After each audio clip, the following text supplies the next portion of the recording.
Welcome, welcome.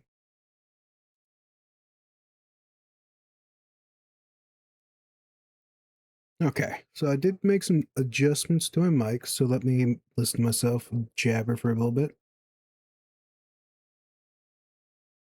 Check, check, one, two, three. I'd say it sounds pretty honest to what my voice sounds right now, so that's pretty good. Um, we'll see how, and it's pretty clear. So I think I fixed the problem. Let me take the heater off. Seems to be looking good. Let me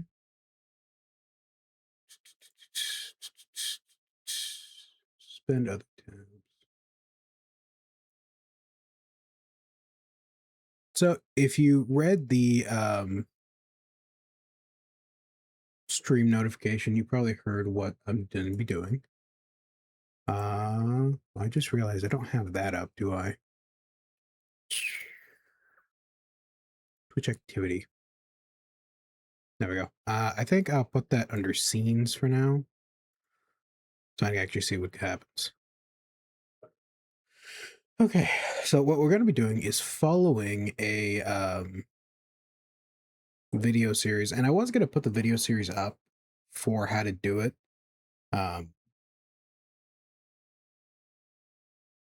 Should I still do that? Problem is I haven't messaged the creator, and I don't know if they'd be okay with me showing this. Watching.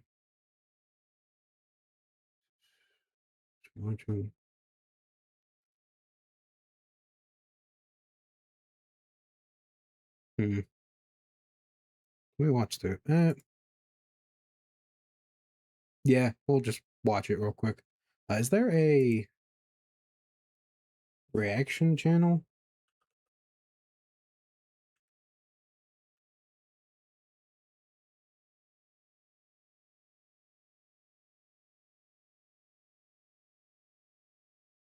No, it doesn't look like there is.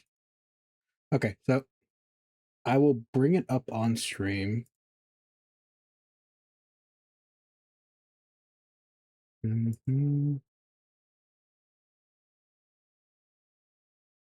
we're gonna watch through it, and then I'm going to try and interact with it, or try and put it up as we're doing it. How do I want to do this? Probably should have thought of that before starting the stream. I'm definitely a professional VTuber. Professional streamer, definitely.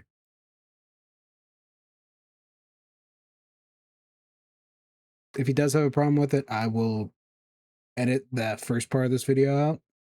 So I'll only show like from the beginning to the end from the first bit here, and then off to the side I'll have it playing so I can do all the adjustments here. So I already have it up. Didn't appear over there.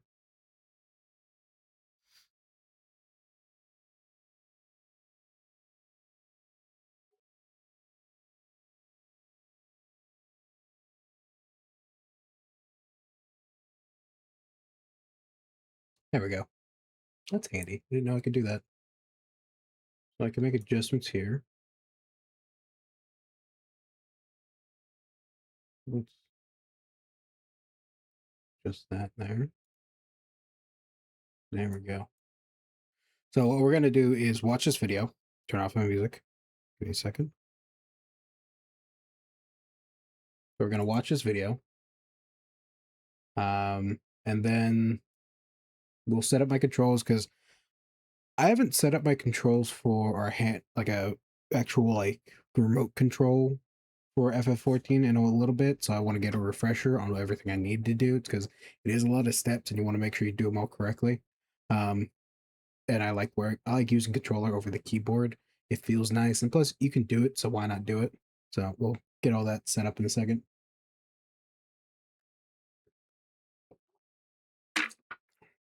So I'll do a little React Andy at the moment. Oh, this is Flamir. I made this video 2014. Its entire playlist full of six. It's very short. It's I think a maximum of like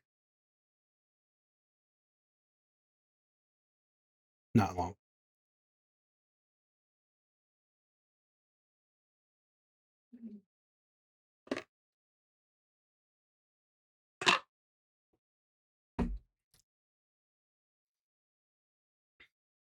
Phil Meyer. That's correct.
Yeah, I remember that portion.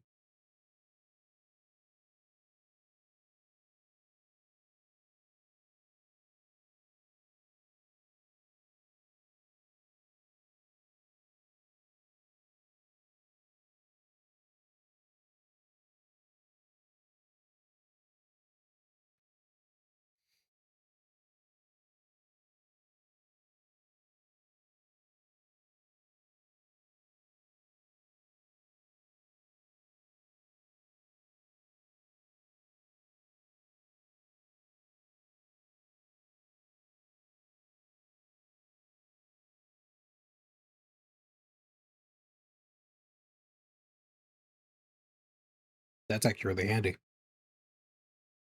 From what my experiences with FF14, everything's supposed to be some type of damage dealer. So having being able to swap back and forth like that is very important, especially for healers who also need to be doing damage as well.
Welcome in, little Neku. Sorry, I'm horrible with names. Or the little. Do you have the? Do I have to say the every time I refer to you? Neku is good. Okay, perfect.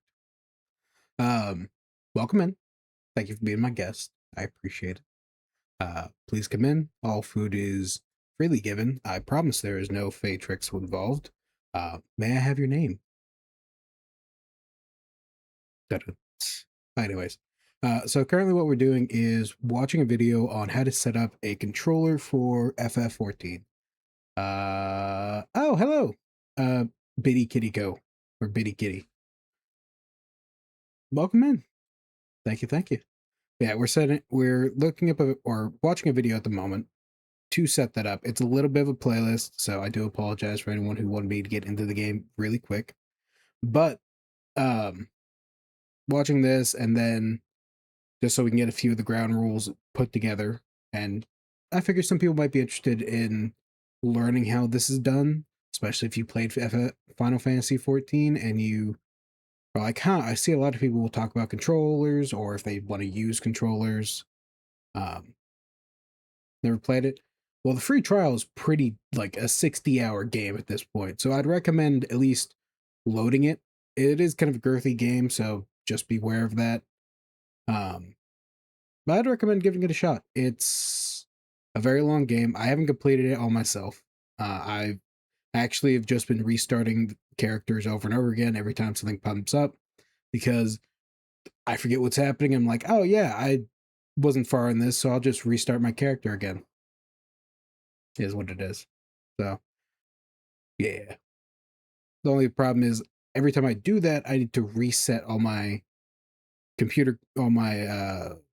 controller controls because free trial doesn't let you transfer controllers or transfer control schemes to characters, which is a little annoying.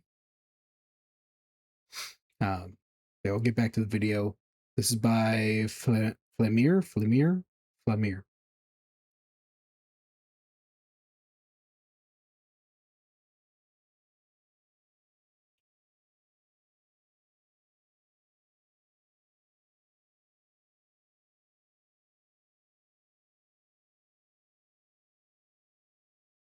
Yes, it's an online game. Yeah, it's a MMO, MMORPG. Um, Kitty or cat is fine. Just installed FF14 on the Steam Deck, but that's a controller. Yeah. One thing I do have to say with the Steam version is that actually the free trial for that one actually does have a time limit. Um, the one with the free trial that doesn't have a time limit is one you actually need to download from the uh, site itself. Why'd they set it up like that? I'm not sure, but Square Enix, I think it's Square Enix. Yeah, Square Enix, who run Final Fantasy 14, are weirdly confrontational with any like older player, like any player who's doesn't download it from their site. I'm not entirely sure. The free trial is weird at times because you can't get it through Steam, but you can get it through, or you can get the full one through their online store, but you can't get it through Steam. I don't know why Steam is specifically like that. I think most consoles you can do it that way just fine too, but Steam wants to be extra, or they just don't like Steam. You can download a setting file, but I don't know if it's on the free version. I have to play the I have the pay version on Steam Deck. I loaded as a non-Steam game. Ah, that makes more sense. That makes a lot more sense. Um, what was it? Uh, so you've already paid for it, right? Or because once you pay for it for the first time, after that you can't use the free trial on your account. Again, it's weird. It's weirdly hostile to anyone who's had a subscription with them or has bought anything from them, so you're looking tutorial to learn how to set up a controller in order to actually play the game. Yes, it's because MMOs are complicated and there's a lot of settings you need to go through if you want to have it play how you want it to play. Because technically, I could just run through it without having the control setting or settings put together, um, with controller or without. Uh, but I feel like most people would be interested in how you would set up for a controller, so I'm doing it like this.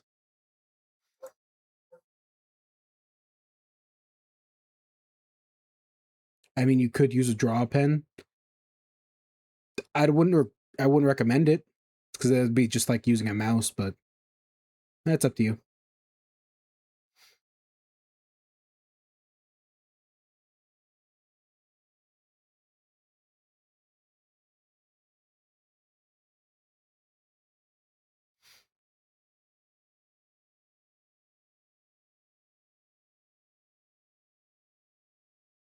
How about a DDR pad? Hmm, I feel like it could be done, but I don't think there's enough buttons on there for this. Well, I guess you just need. Nah, no, you still need trigger buttons as well. I can see people doing it though. Listen, if someone beat was it Dark Souls on a DDR pad, and I've seen one dude beat Elden Ring on a punching bag. Yes, a punching bag. He set up like punch sensors or pressure sensors on a punching bag, and he fights using the punching bag, which is hilarious. And it works apparently. I haven't seen like a full stream of him doing it, but it looks exhausting. Probably a really good workout now I think about it.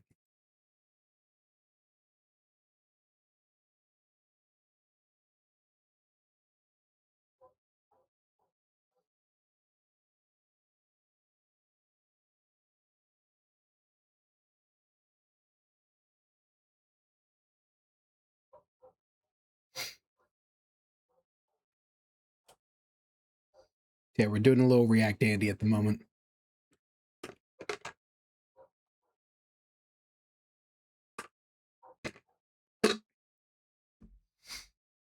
I really want games to use the Wii nunchuck controller. I mean, I've seen people retrofit the Steam nunchuck controller for multiple things. The people who can do that scare me because, gods, that's a lot of work just to use a not exactly the best of controllers. Like, don't get me wrong, the Wii controller is pretty good, but it's a fairly old tech at this point. But hey, each their own.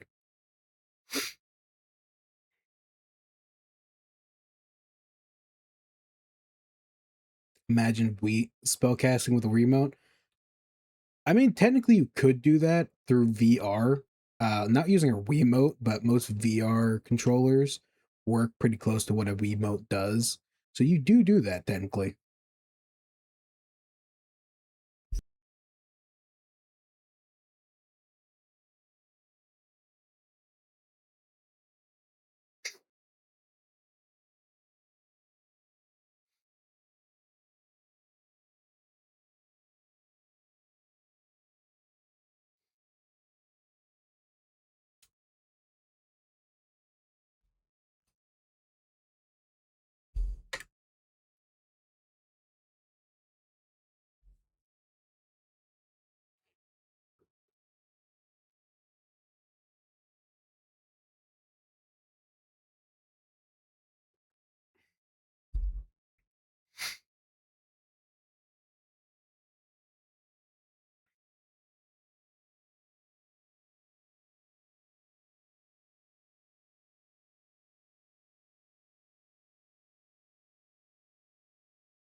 What if you could assign emotion to each spell, Harry Potter style?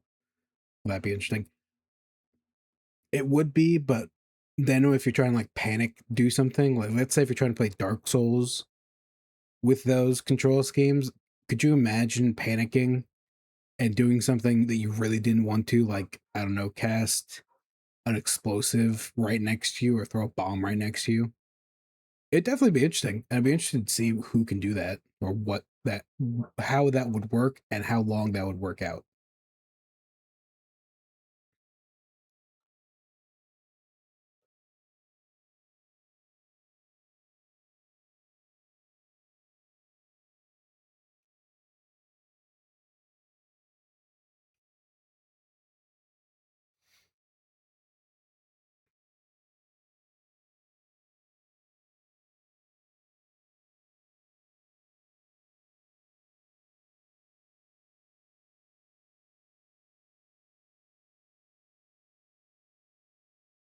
That reminds me of the what is it called?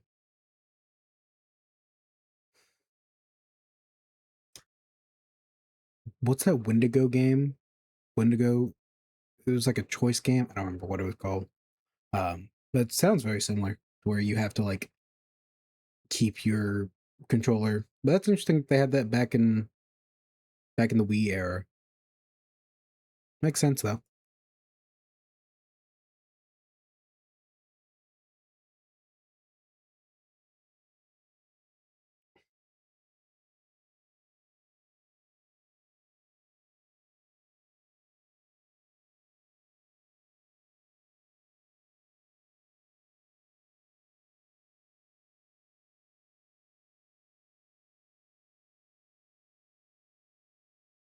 I just realized you guys can't hear the actual video, can you?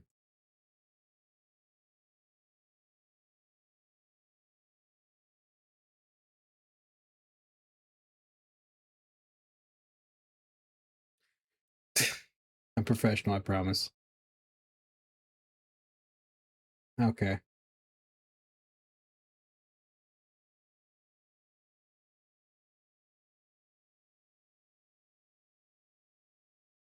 Crossbar.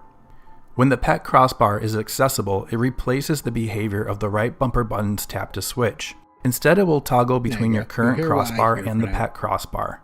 If you don't want to use the pet crossbar or don't want to switch to it automatically, there are options in character configuration where you can change this.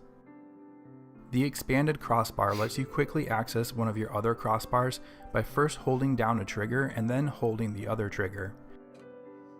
You can choose which crossbar half to show with Thought each that was button on purpose. combination. No, I am not. This that can well, either be a specific crossbar apparently. or it can be dynamically set to the crossbar before or after your current one. I like to use the expanded crossbar to quickly access a shared crossbar with actions I use across all jobs. The double crossbar allows for even further expansion.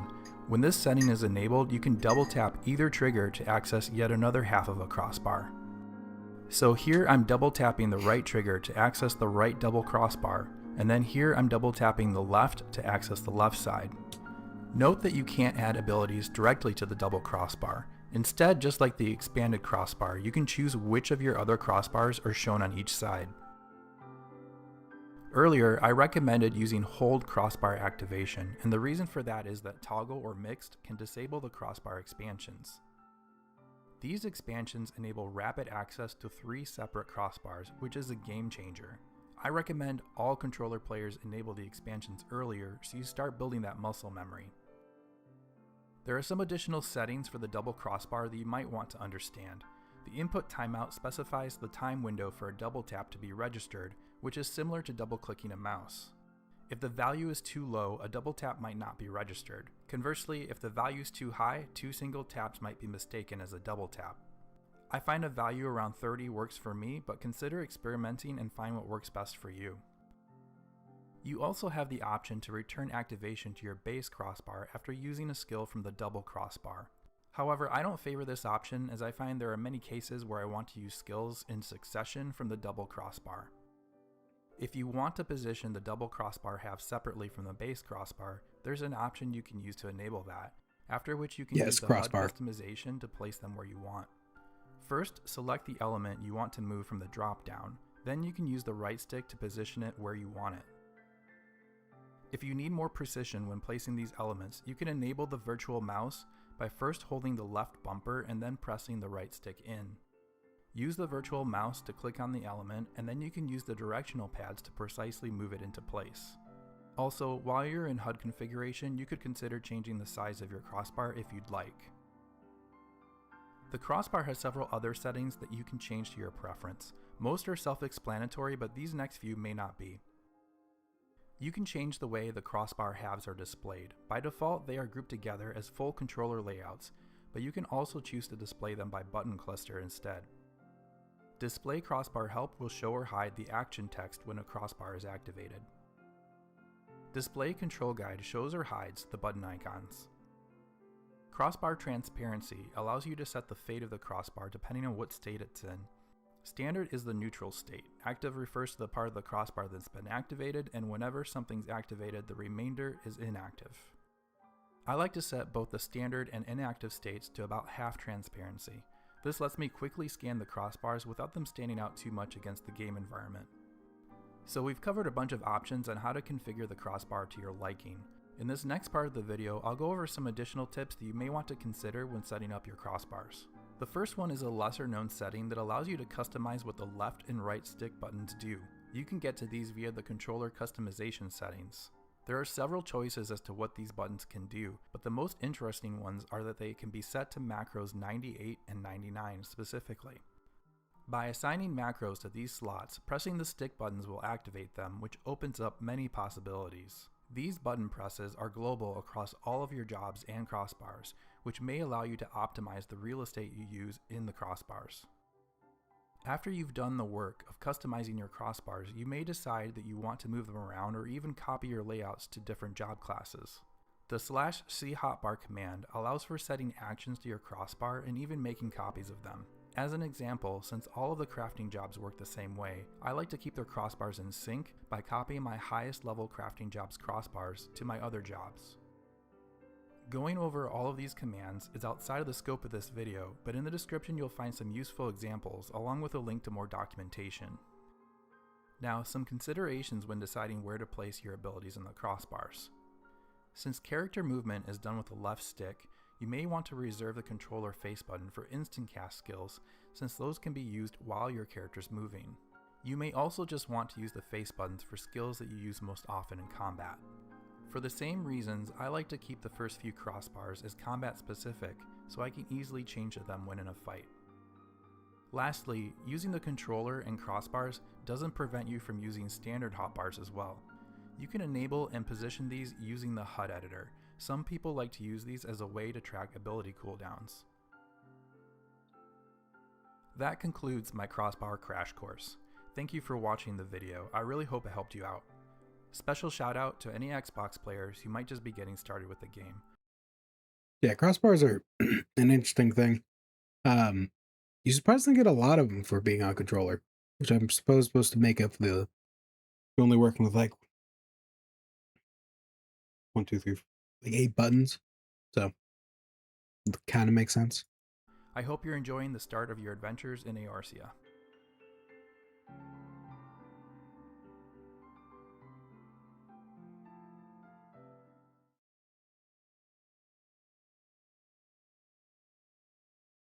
Hey, what's up everyone, it's Phil Meyer.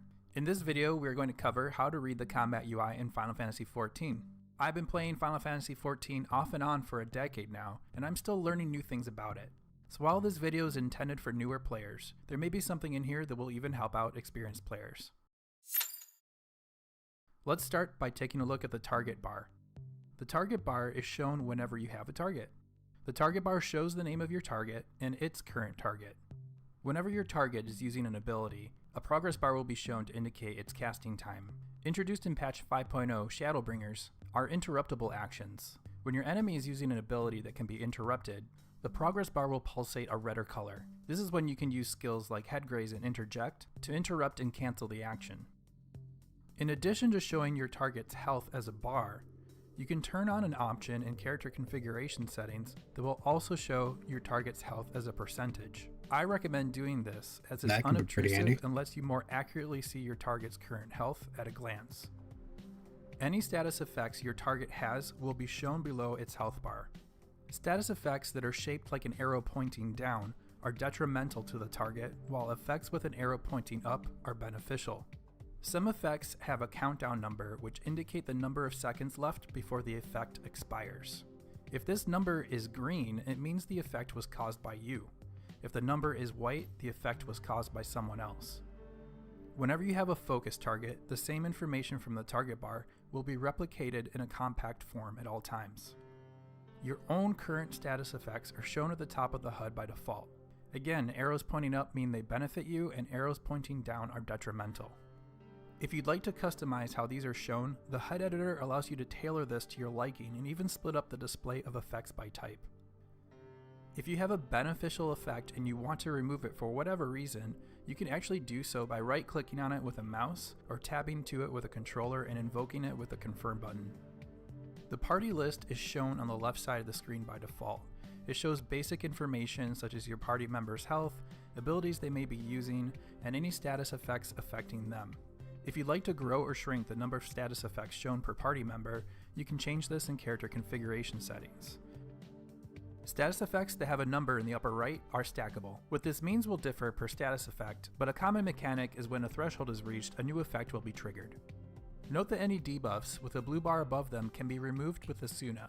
So if you're playing a healer job, keep an eye out for these, as it'll fall to you to remove them. That's super handy. I wish I had seen this when I first started. Yeah, it's because this is actually interesting. I didn't know healers could do that. I'm a Marauder main, personally. I like being a tank. I like to take hits and then hit back. So will I ever heal? Probably, because you can play any job you want, but that is actually really handy knowledge.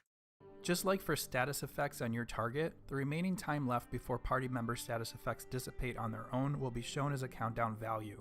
If you don't see this and you want to, you can turn it on in character configuration settings. A yellow bar next to or above a player's current health bar is shown if the player currently has a protective damage barrier. Damage taken will first reduce the barrier before reaching their health. When you have an enemy target, the party list will then show the aggro your party members have from your target in two different ways. First, a small bar will be shown below each party member's job icon. The fuller the bar is, the more your target wants a piece of them. In addition, you'll see a numbered rank next to this bar ranging from 8 to 1 or the letter A. The lower the number, the higher the aggro the player is getting from your target. The letter A means your target WHM. I don't know what that one stands for. is actively targeting that party member. White mage. Healer. Speaking of aggro, let's next look at the enmity list, which will be shown below the party list by default. The enmity list shows any enemies that you are currently engaged with. It again will show basic information such as an enemy's current health and any abilities they are currently using. Next to the enemy name will be a colored icon that indicates the current amount of aggro the enemy has towards you. Green means they are not interested in you. Yellow or orange triangles mean you're kind of annoying them. The triangle's direction indicates if your aggro rank is trending up or down. Red means they'd think you look better as a corpse and will attack you either directly or with an area of effect. Nice. So if you're playing a tank job, you would normally want these to be red, and if you're playing a healer or DPS job in a party, you'd ideally want them to be green. Whenever you're in an instance with multi-party alliances, the alliance list will be shown. You'll be able to see alliance members' current health, but there are also two additional indicators. Stay out of the damage areas, not party tank member. that shit. Face Red tank. arrows pointing down means that alliance member has at least one debuff on them. A red frame around a member means that they are targeted by your current hostile target. So, taking a look back at the party list, you'll notice that the highest aggro rank on any member of your party during that situation will be 1 instead of the letter A, since your target is focused on the alliance member instead. I think that's Final usually where Fantasy the tanks 14's are at. UI is really customizable, And some of the and DPS. all of the combat elements we looked at can be tailored in Healers, some way. from what my If you understanding haven't is, yet, are I'd mostly encourage smart you enough to inspect stay them out of in the those HUD editor areas. to see what options are available to you. The last thing we'll talk about is how to interpret the damage and healing numbers during combat. There are two different number types. These are flying text and pop-up text. I'm looking at you, You DPS. can enable or I don't know if we disable have any these DPS mains in the independently chat. Character configuration settings. Flying text indicates healing, damage, or status effects that your character has either caused or received. When you heal or damage a target, the amount done is indicated by numbers flying up on the screen. When you are instead the recipient of healing or damage, the numbers will fly down. Healing, damage, or status effects affecting your party members is indicated by pop-up text. You'll see this text pop up and then disappear. Text colors have meaning as well. Damage you deal to a target is shown in orange. So funny enough, that's actually an interesting thing. Apparently all the classes are DPS. They at least do damage, or are supposed to be doing damage while in combat, especially during raids. So while the healer is supposed to heal, they also are supposed to do a little bit of damage. Not a lot, obviously, but they're supposed to do at least some. They can't just like stand in the back and just heal like it used to be in, like, I think World of Warcraft did that. Not entirely sure. Damage received by you or a party member is shown in red. HP or MP recovered is shown in green. A direct hit is indicated by large text. A critical hit is indicated with even larger text and an exclamation point. And finally, a critical direct hit uses 2 exclamation points. As of patch 6.3, damage numbers also include an icon to indicate what type of damage is being done. This can be physical, magical, or unique damage. Alright, that's it for this video. Thanks very much for watching. I hope you learned something new. If you did, consider hitting that thumbs up button on your way out. I would really appreciate it. I'll include some reference links in the video description, so check there if you'd like to learn more. And like always, keep adventuring and take care, everybody.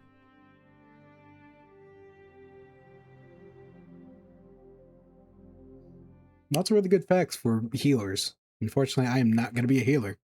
At least not anytime soon. Hey, it's Phil Meyer. In this video, we will explore techniques that can help improve your controller combat efficiency in Final Fantasy XIV. The more efficient you are, the better you can perform, which can lead to an experience that is just more fun.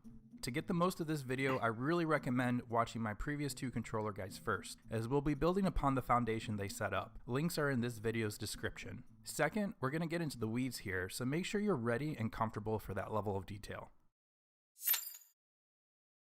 There are 4 main topics we'll get into. Let's talk about assist targeting first. If you have yet to hear that term, assist targeting allows you to target the target of your target. Now that's kind of a mouthful, but let me illustrate with the help of Boko. Boko here has some aggression he's working out on this training dummy. I have Boko targeted, so I can use an assist to switch my target to Boko's target. Likewise, the training dummy has Boko targeted, so if I use an assist again, I'll end up retargeting Boko. Keyboard users have a default keybind for assist targeting, but on the controller there is no default. So you can enable this in 2 different ways. The first is to go into your controller configuration settings and change one of the thumbstick buttons to assist target. The second is to create a macro that you can drop onto your hotbar. Note that these 2 macro commands will do the same thing. So that's what assist targeting is and how to use it, but how does it help? Let me give you a couple different examples. Gotta go to bed. I'm gonna go look into his video. Have a good stream. Jax, bye. Adios. It was wonderful having you. Appreciate it.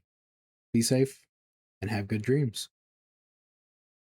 This first one is during dungeon exploration. The combat leader, normally the tank, will be pulling enemy aggro.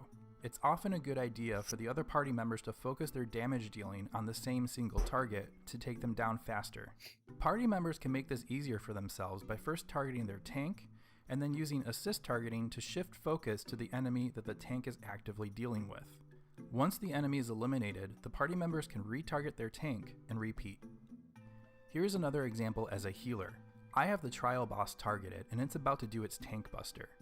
I can use assist targeting to target the boss's target, which is my party's main tank. I can cast a barrier spell to shield the tank and then switch my attention back to the boss with either another assist or focus target. What is accomplished by assist targeting can be done in other ways, but assist targeting can make the process simpler. Next, let's take a closer look at the core targeting types. Tab targeting, list targeting, and filter targeting all have their areas of strength. With list targeting, you can select an enemy or party member predictably without needing to see where they are located on the battlefield. However, being able to select a target by position with filter targeting is important as well. Here, a party member has moved close to me. This is a good opportunity for me to heal them. Rather than cycling through the party list to soft target them, I can clear my current target and then press left or right on my directional pad to quickly select them.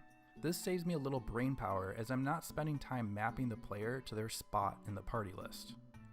While we're talking about party targeting, Here's an option I recommend turning on. You'll notice the names of my party members are colored according to their roles.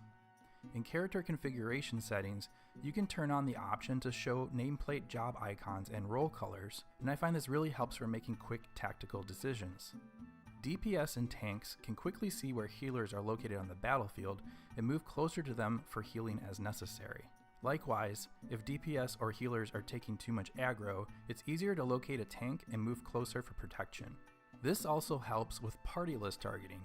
If I need to target a party member I see on the field, but positional targeting might not be the best method at the moment, I know I can press down on the directional pad to more quickly select a tank or healer, and likewise I can press up on the directional pad to start targeting DPS party members, which appear at the bottom of the list by default. The weakness to both list and filter targeting is that since they are done with the directional pad, you won't be able to move your character with the left thumbstick while using them. More on that part later. Now, tab targeting's main strength fills in for list and filter targeting weaknesses. Since it uses the controller's shoulder buttons, you can both move your character and manipulate the camera while changing targets. This keeps you more agile as you're responding to incoming threats. For the last point in this section, when needing to pick a new target, it can often be more efficient to clear your current target, move your camera so that your new target is near the center of the screen, and then use either filter or tab targeting to select it, rather than spending the time cycling over to the new target. These tips may seem obvious, but if you've been successfully playing through content for some time, it is easy to repeat the same patterns that have been working for you without stopping to think about how they could be improved. That has been my experience at least. Let's talk about ability placements on your hotbar. In my cross hotbar video, I touched on how the face buttons could be given priority for abilities that are cast instantly, allowing you to invoke them with your right thumb, while simultaneously maintaining movement with your left thumb. In addition to that, grouping skills that you often use together will help make using them even smoother. For example, I keep Thin Air, Swift Cast, and Raise grouped together as a face button cluster so I can quickly use them in succession while on the move. This makes me much more efficient at quickly raising a party member than if these abilities were spread out on the hotbar. Another detail that can help with optimizing hotbar placement is understanding the context in which the abilities are used. I have Benediction set up to the up directional button, even though it is an instant cast skill. This means I can't keep my thumb on the left analog stick if I intend to use this skill. However, the reason I chose this location for this skill is that when I'm ready to use it, I normally am soft targeting a party member using up or down on the directional pad already, meaning there is less of a need for it to be assigned to a face button, compared to something like Afflatus Rapture, which is an instant cast proximity ability that does not require a target. There will be no perfect setup, and sometimes I find I do need my character to be moving while I'm trying to target a party member or use a skill that is mapped to a directional button. In those situations, I can use auto run to help with that. By default, you can make your character auto run by moving in a direction, tapping the left bumper, and then releasing the left analog stick. While your character is auto running, your left thumb is free for both filter and list targeting or to use an action. You will have less control over your character's movement with this, of course, and you want to make sure you don't run off a cliff, but it can help in a pinch during specific situations. Now, if you already have a hotbar setup that you're comfortable with, and you want to take the time to further optimize it, it can be really hard to undo the muscle memory you've built up over time. What I find works best for me is to plan out the end result of how I want my hotbar to look, and only swap 1 or 2 skills at a time as I start building reflexes with a new configuration. That way, I don't need to completely unlearn everything at once, and instead can work myself up to my ending arrangement. Repeating a duty instance that I'm very familiar with can really help with that. Since I already understand the boss fight, that part will be predictable and will require less mental energy, letting me direct more attention towards relearning my hotbar layout. The last thing I'll mention for hotbars is that if you're planning a layout for a job class that you are in the process of leveling up, you can actually start reading through the skills, understanding how they work, and then assigning them to your hotbar without first having learned them. That way you can better visualize what your hotbar end result may look like and grow into it as you level up the job class. For example, my Red Mage level isn't quite high enough yet to use Veraze, but I'm pretty sure this is where I want it on my hotbar, so I've gone ahead and placed it there already. Let's now talk about the use of combat macros. I generally do not use ability macros in combat anymore, but I know that many people do, so I'd like to give some examples on what can be done with them. At the end of this section, I'll explain some of the cons that come with them, and you can sort out what is best for your playstyle. This first example is a raise macro. This first tries to raise a party member that is targeted, and then it tries to raise every party member in order. The idea is the macro will raise the first dead party member, giving priority to your current target if you have one, but not requiring one. Another common raise macro is one that will drop a message in party chat to notify the other healer that you are casting raise. This style of macro can also be used for skills that normally use ground targeting, allowing you to pick a target before casting the skill instead of requiring the intermediate step of ground placement. Here is an example of a macro that will cast Liturgy of the Bell at my target's feet, and if that cannot be done, then it will default to the normal ground targeting mode. At first glance, these macros seem great, and they can be. However, the primary negative is that macros will ignore skill queuing.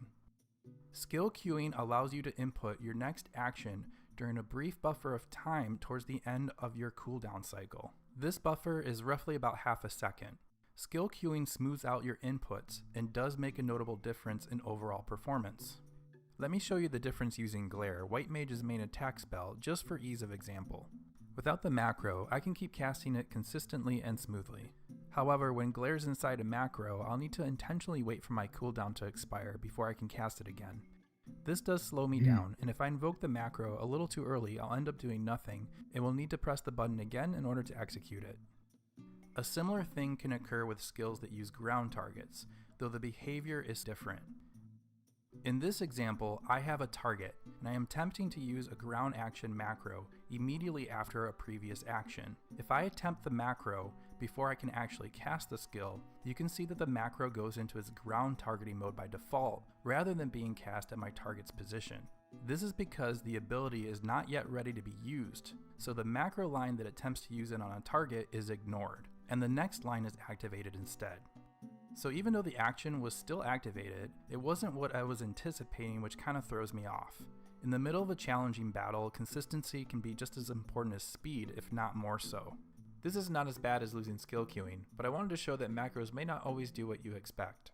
If you're looking to smooth out ground targeting specifically, there are additional options in character configuration settings you can check out, such as limiting the target ring to only valid areas and letting you use the same button to both activate and execute the skill. This topic of user macros really warrants its own video, which is why rather than dive in further here, I'll direct you to another video that discusses it in much more detail. There'll be a link in the video description. And to be clear, my goal is not to dissuade you from using combat macros if it makes you more effective or just enjoy the game more. I want to give you the information so you can play the way you want to play. That said, I really hope That this was video actually really helped good you out. information. Keep adventuring and I take know care, macros. everyone. I figured macros just worked like, well, like it's just a computer program. So it kind of makes sense. It's interesting.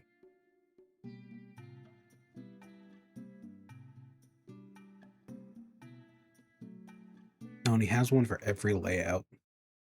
I'll probably look that up later and say I'll just have the settings out and I'll figure everything out later. Hey, it's Philmeyer. Let's talk about patch 7.4's new command panel on controller. You can get to the command panel by going to the main menu, Actions and Traits, and then Extras. From here, you can assign the command panel to your hotbar. Alternatively, you could bind a controller button to launch directly to the command panel. You can assign this through System Configuration, Gamepad Settings. If you'd like to reposition the command panel, you can do this by dragging it with the virtual mouse, which you can toggle by holding L1, then pressing the right stick in.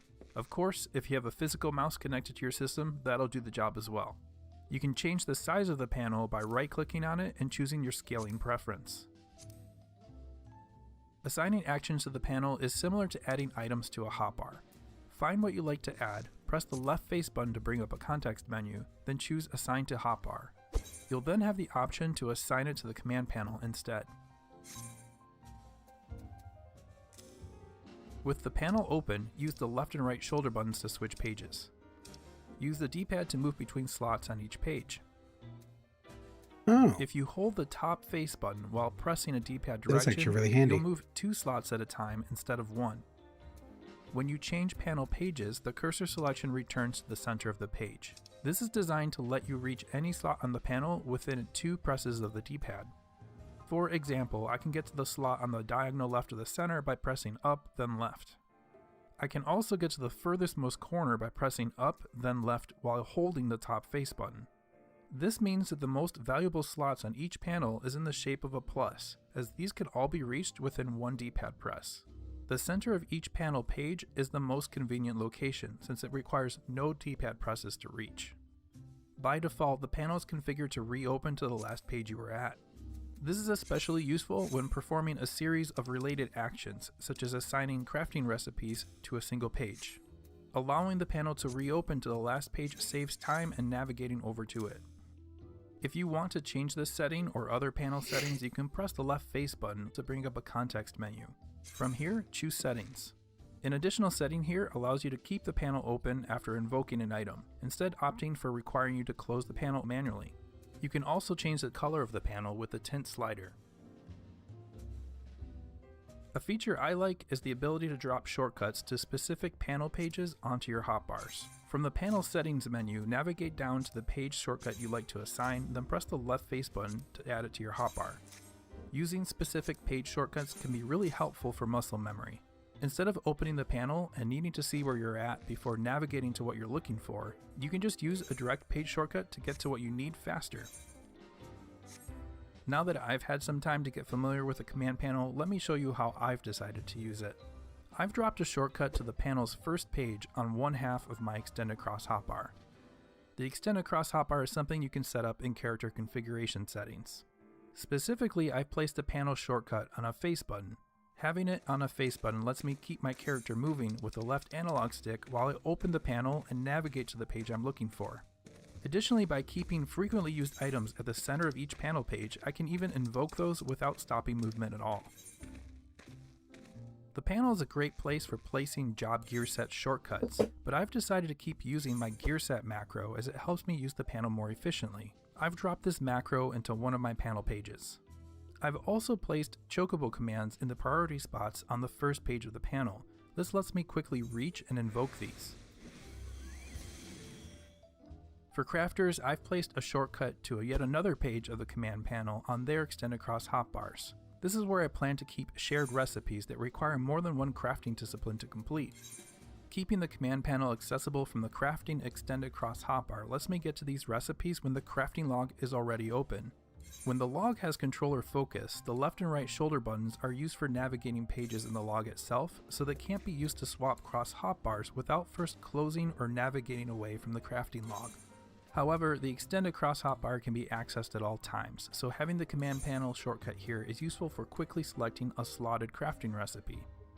So in essence, I use the command panel as an extension of my Extend Across hotbar. I keep the most frequently accessed items on my Extend Across hotbar, and the command panel can house more of them.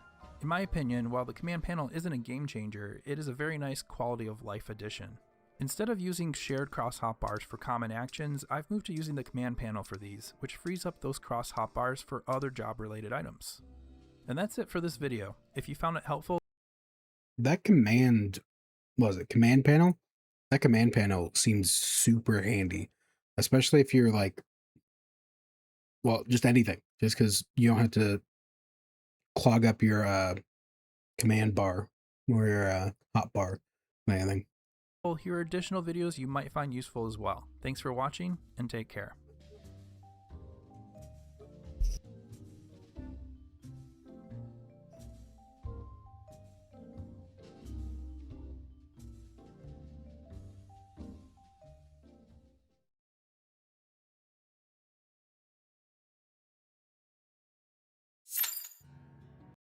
So before we get into this video, I'm gonna use the bathroom. I'll put the BRB screen up.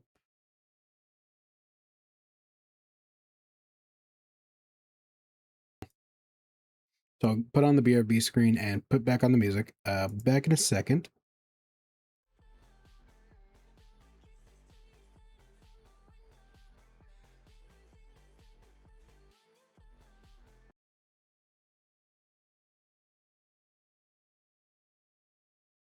And see you all in a bit.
Sorry for the wait. I'm back. Took a little bit of a break, used the bathroom, came back with a soda and a cheese stick. Let's get back on with this. Hope that wasn't too boring.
Is this the controller mapping you were talking about? Yes.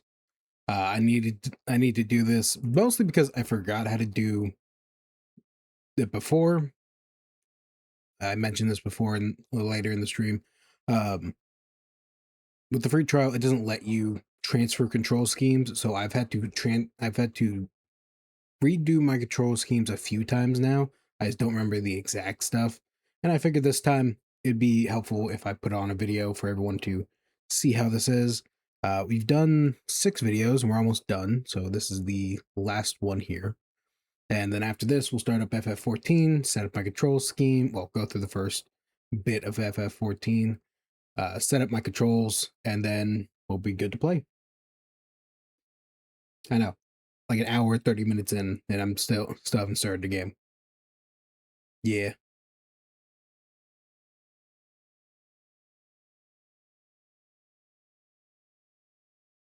KBM, KBM, KBM. What's KBM?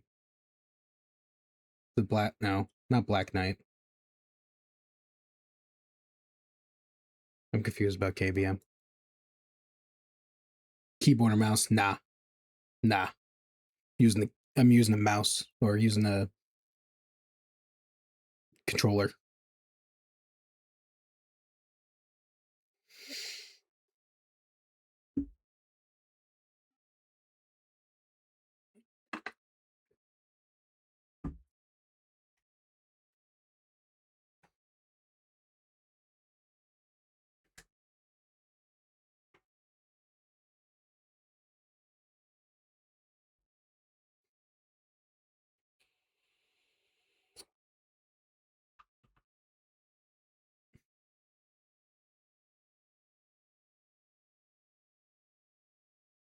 You never liked it yourself. That's fair. That's fair. That's fair. Uh, from what I've from what I've experienced with it, it's a bit of a learning curve. But I kind of like it. I like it for myself personally.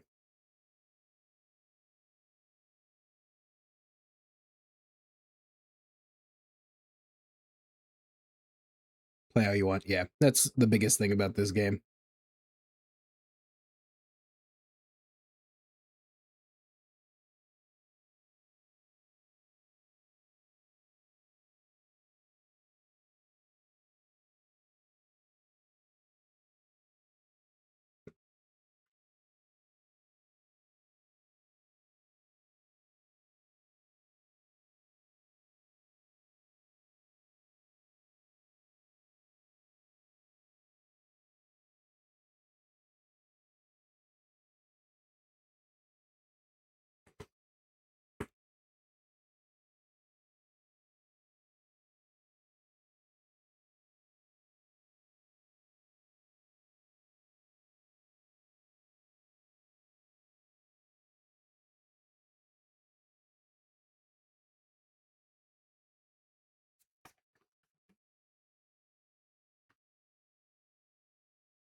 Oh, I forgot to turn that back on.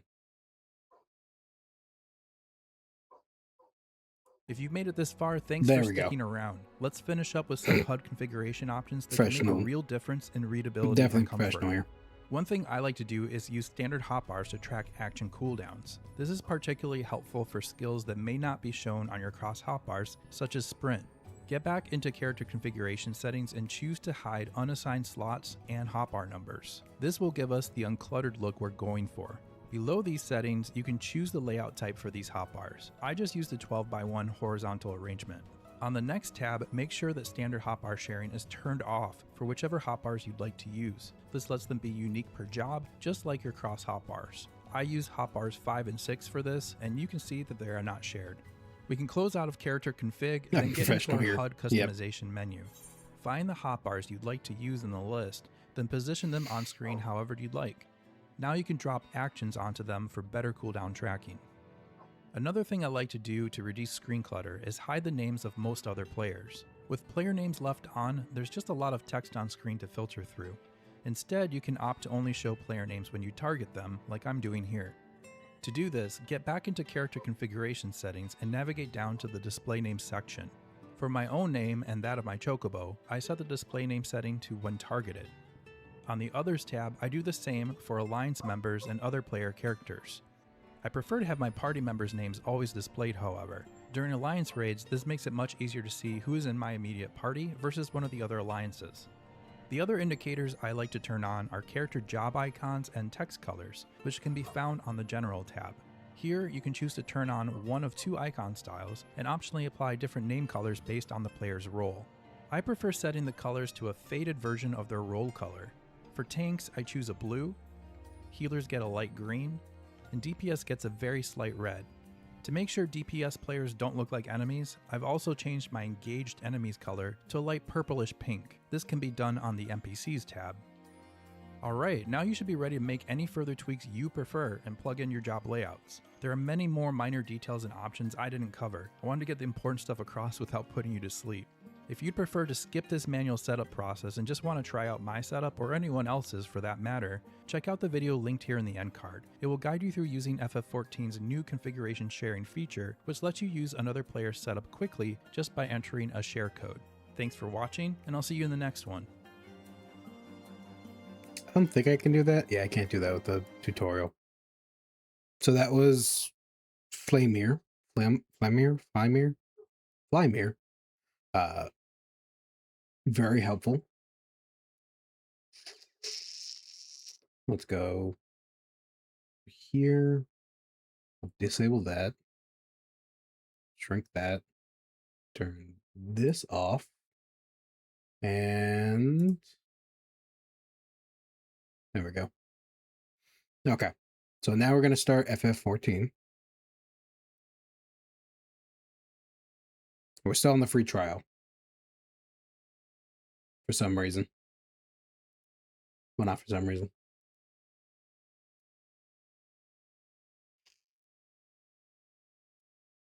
The launcher? No.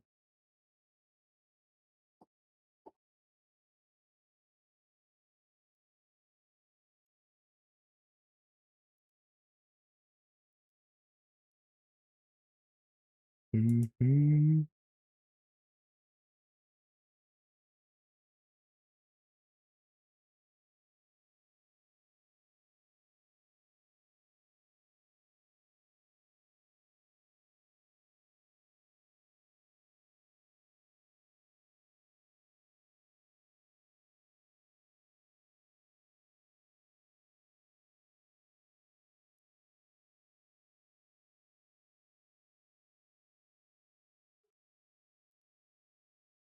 All right. It should be detecting that. There we go.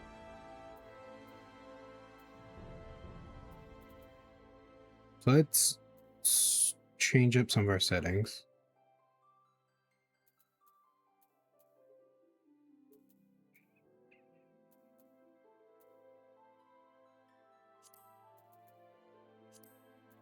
There we go.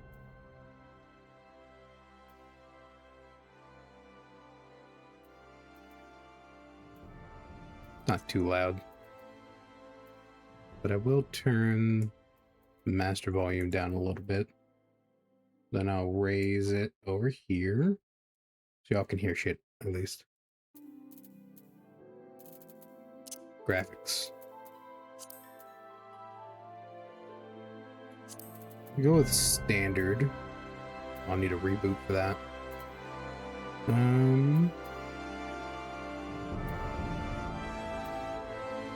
Grass quality.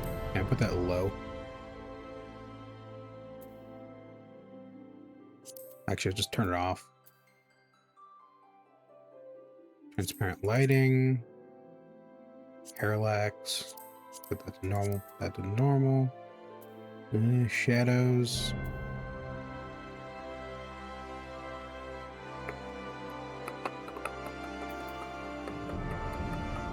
Graphics resolution. So I'll need to restart my game real quick.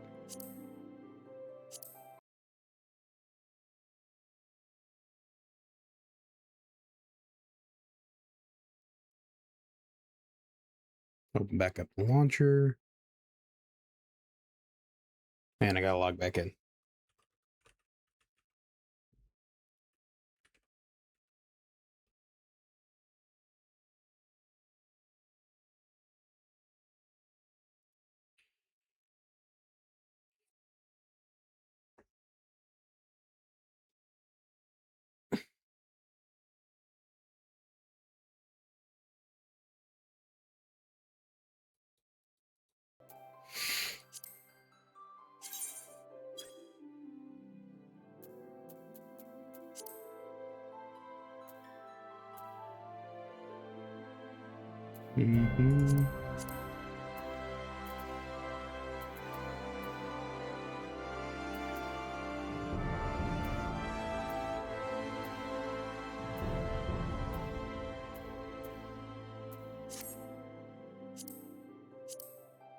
So let's start the game. We're currently in the primal data center. I do have characters kind of scattered around. Don't mind that. I was playing around with some of the character creation and had to make a Viera, obviously, or Viera. Obviously I had to make a bunny girl at some point in time. But don't worry, that wasn't the first one I made. I also made a bunny boy. With the emo haircut. Very nice. But we're going to be playing in the world Leviathan, and we're going to be playing as Ivan.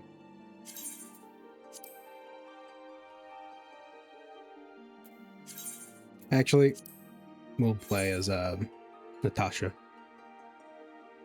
So it is congested at the moment.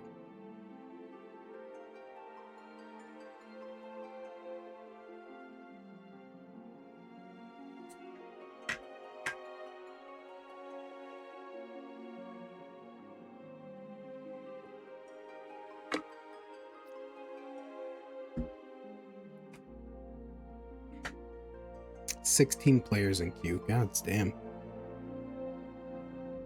Oh, we're back on.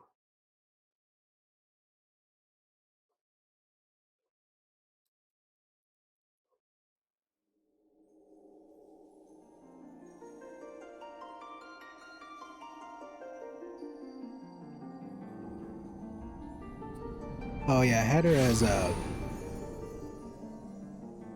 paladin, didn't I? I forgot about that.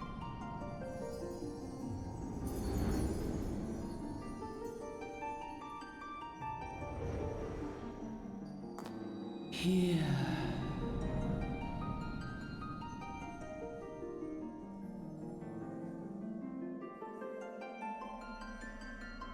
Here. Feel.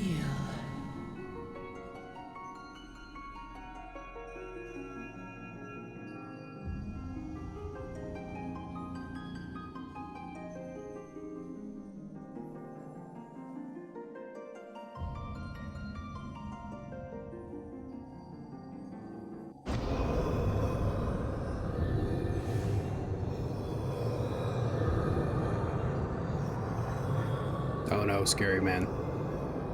Hear, feel, think. Hear. Feel. Fuck.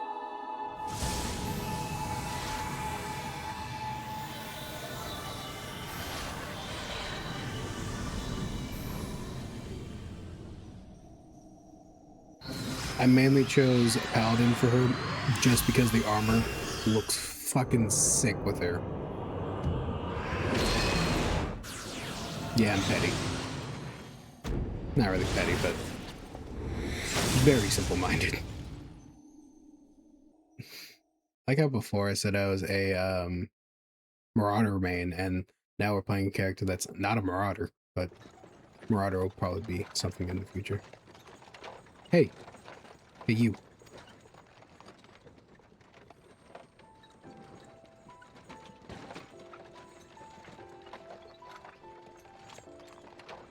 Alright, lass. You were moaning something fierce.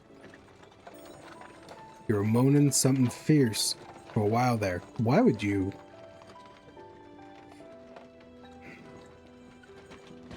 Old man, I don't think...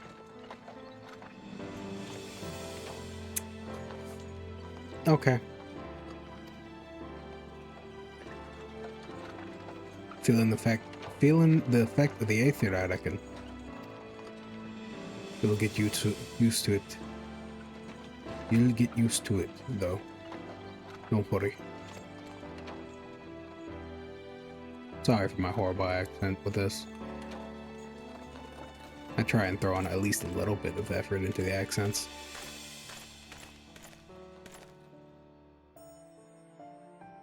You there, halt.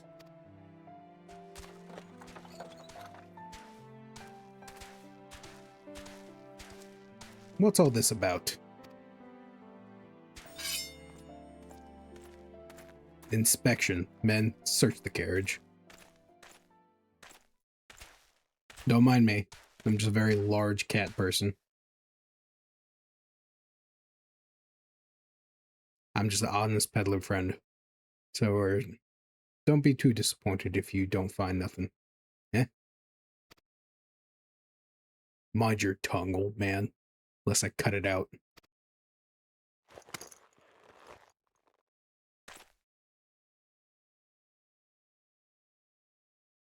Sir, look. Simons. Simons? Simons? Simonus? Honest peddler, was it? Since when do an honest peddler deal prohibited herbs?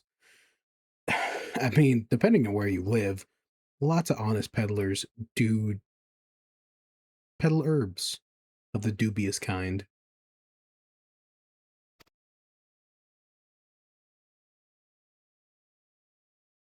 You're in a lot of trouble, old man. You'll rot in the dungeon. Rot in the dungeon till the end of your days unless you can afford the fine. Eh. Business as usual.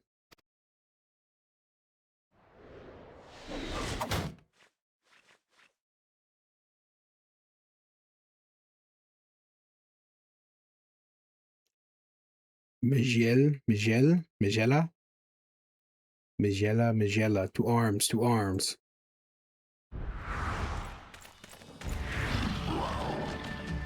Probably butchered that pronunciation. 7 hells. Consider this a warning. Go now, all of you. I like how the 2 elf twins are just passed out throughout this entire situation. They did not even try and get up. Also, my character's not responding in time.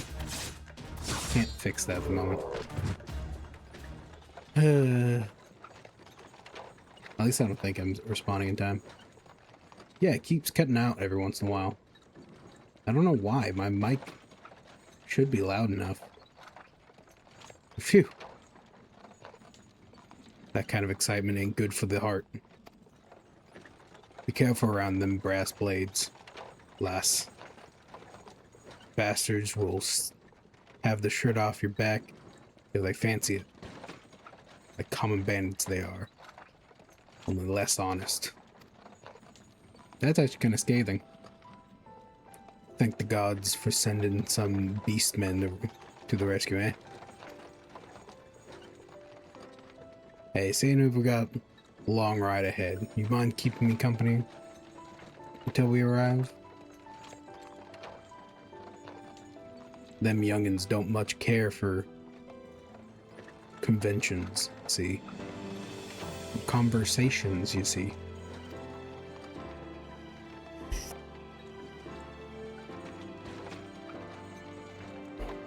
Sorry to sneeze. Brent's the name, and Pellin's my trade.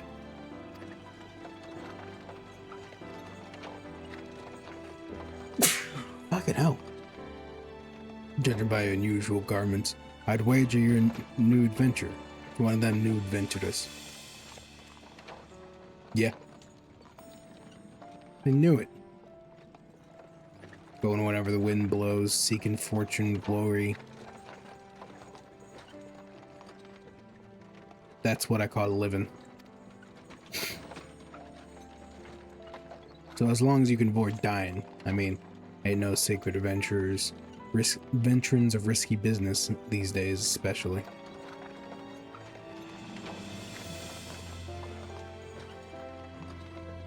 What was it that first attracted you to it? Glory.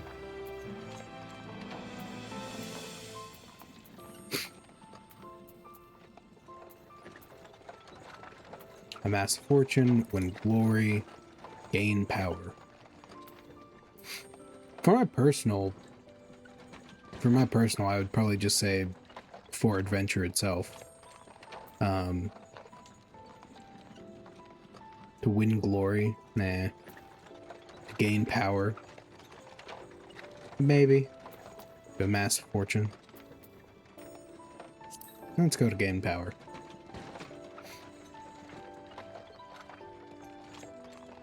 Power. Has their power to do good, like protecting the weak, fighting what's right, and all that. I thought that's what you meant. Well, adventurers do get to a lot of great fighting. Right? Do get up to a lot of fighting. That's for sure. You'll never be short the chance to polish a warcraft in an adventuring business.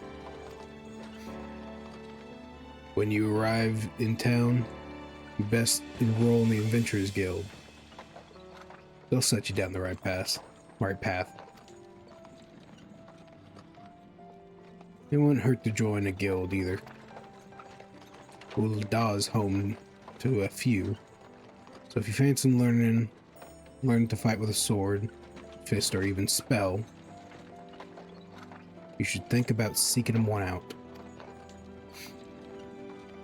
Just remember though, there are more important things than fortune and glory, such as breathing.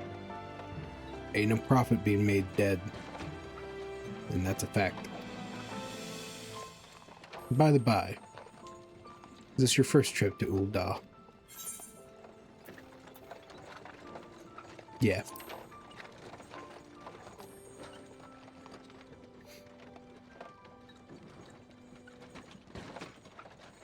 It is. Well then, let the journeyed introlent tell you the ins and out of your destination.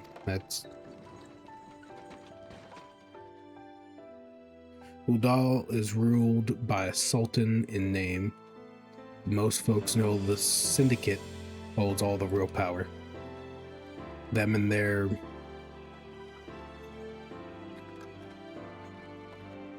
monochrist cronies would happily get rid of her grace altogether. But that wouldn't happen while she still commanded the loyalty of the royalists, and the royalists are nothing if not loyal. That's kind of a no shit, to be honest. Like, okay. These factions have long fought over power, throwing their weight against each other. And it shows. And they show no sign of stopping. Fucking hell. Of course, the lizard men in Almenja, and the Almenja couldn't care less about Uldal's politics. They have their own interests, see, and they ain't afraid to use force to serve him. I do appreciate having like an accent to the text, but it is really annoying to read. It's kind of, it's weird. I get it. I get what they're going for, though. The set of the war's a gift to peddlers. Need bleeding profit. And though it shames me to say it, I'm inclined to agree. To be fair, no matter how good you are or how moral you are, wartime is always going to be good for merchants. It's an unfortunate truth, to be honest.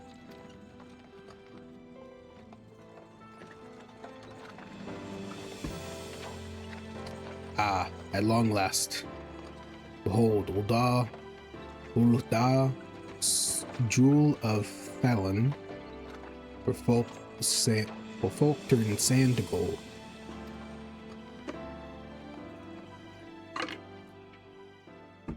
Deep in the sun-baked south, surrounded by the shifting sands of an endless desert, she rises. A solitary rose amidst the dust and rock, a symbol of defiance. Her name, Ulda.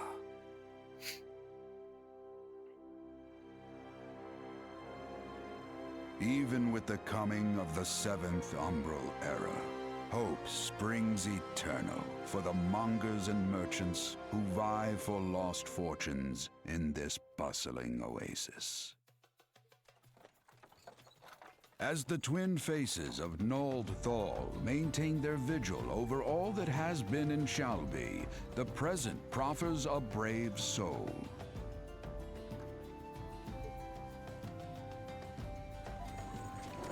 One whose arrival could mark the beginning of a new era of prosperity for the realm.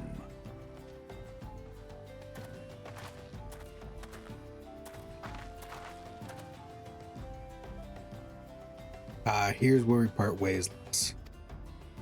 I'm off to the market to deliver my wares. Then it's on to the high road for me. Here, I'll let you have this. By the way, thanks for putting up with my prattle.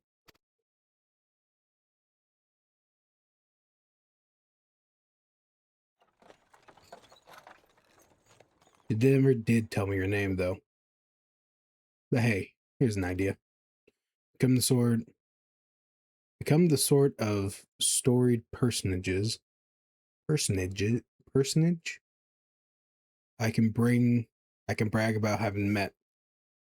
Not consider us square.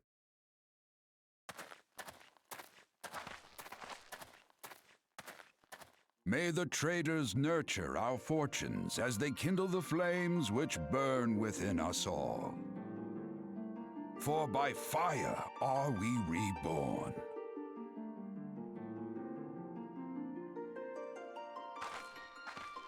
I just realized in this hot environment, I would be having the worst time in all this fucking fur.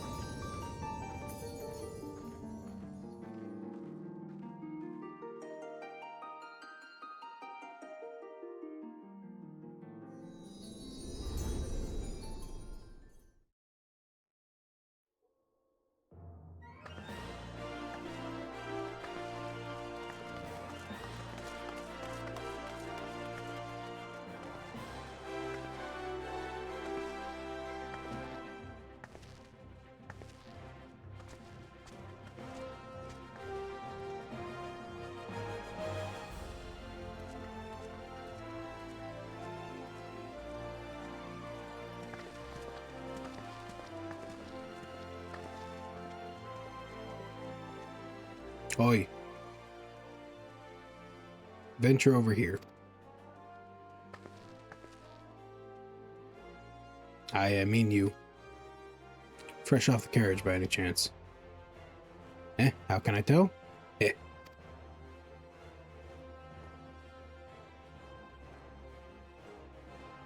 Name's Winmund. Wymund? It's my business to know every bugger. Sorry, it's my business in knowing every bugger else's.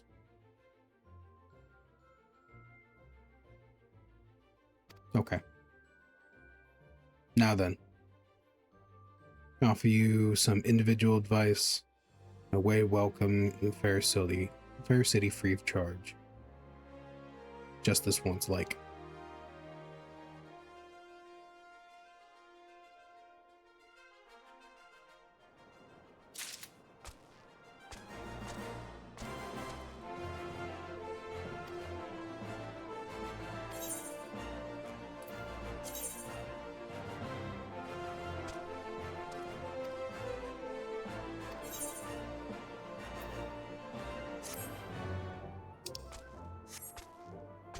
All right.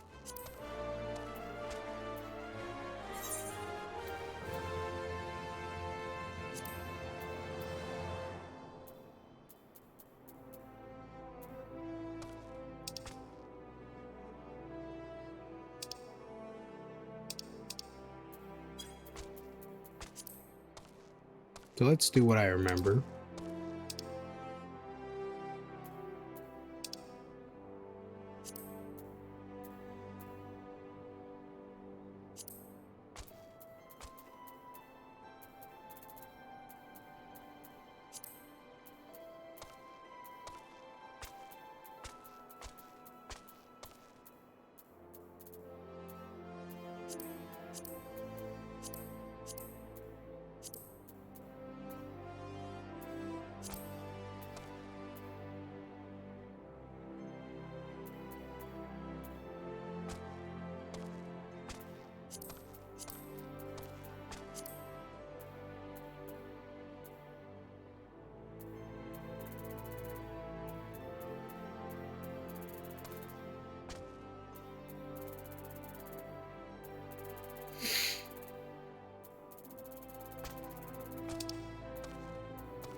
Okay. This is where the long portion comes. I'll apply that.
There we go.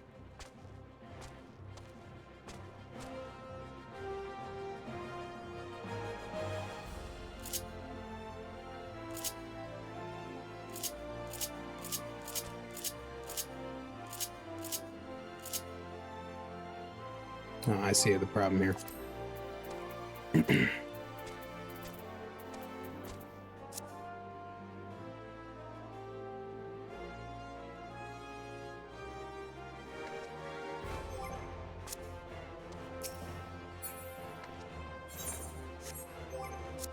Yeah, but,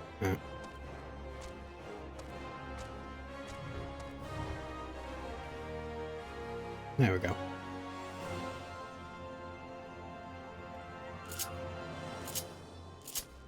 Yeah, these are all on 8.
Okay, so I should probably pull out the video so I can actually follow the instructions.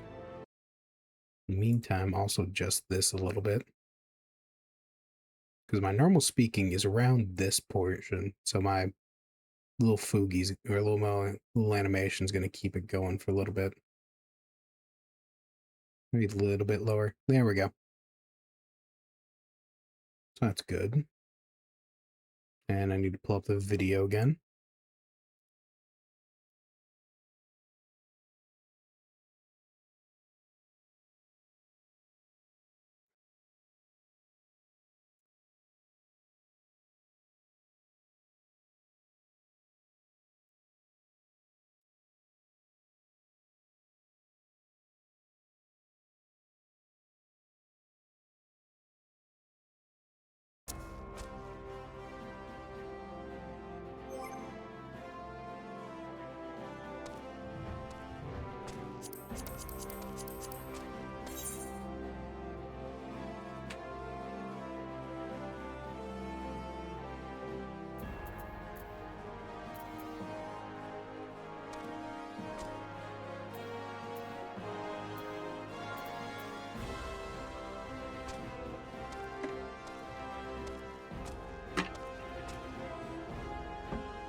Where is it?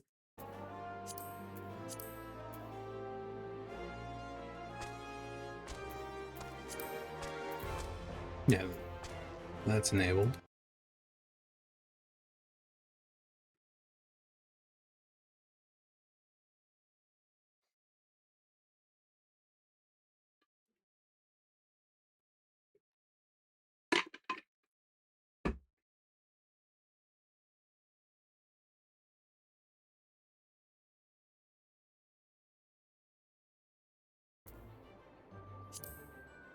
So you want these to cycle up.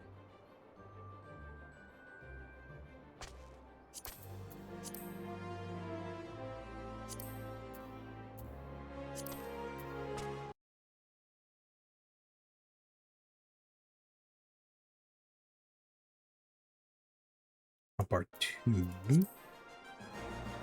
I'll probably make my own adjustments later.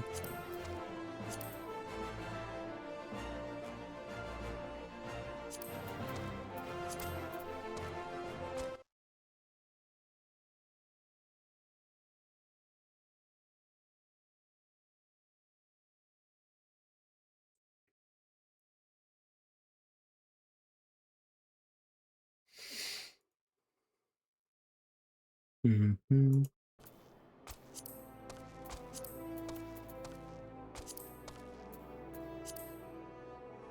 So he has 3. Rest these not shared. Also this.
Okay.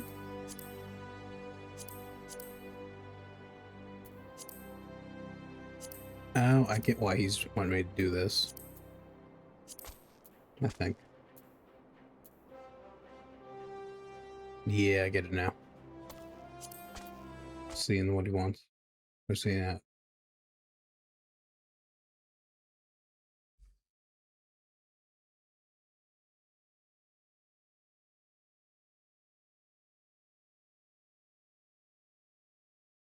Some cross.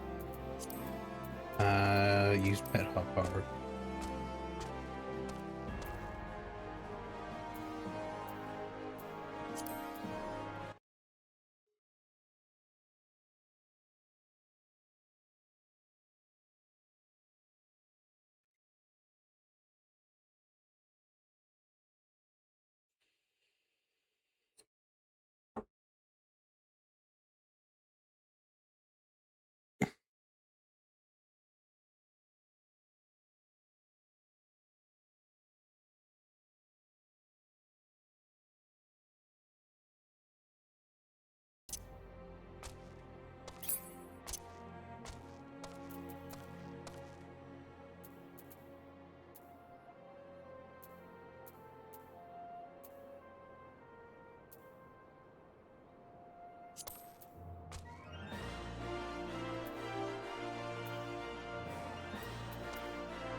That's already off. Automatically lock on target.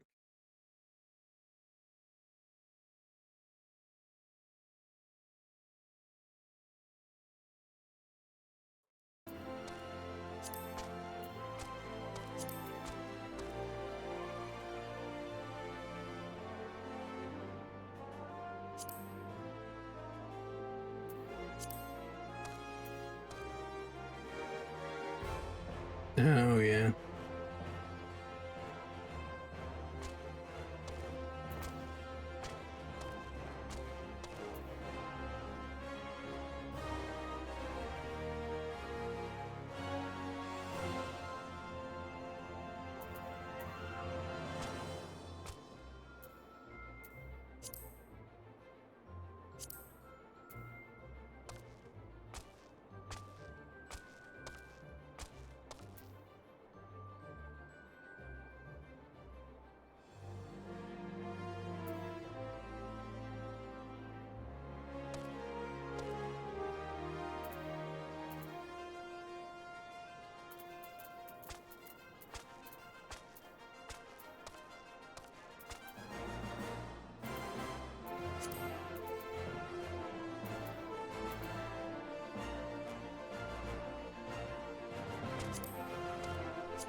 Minions.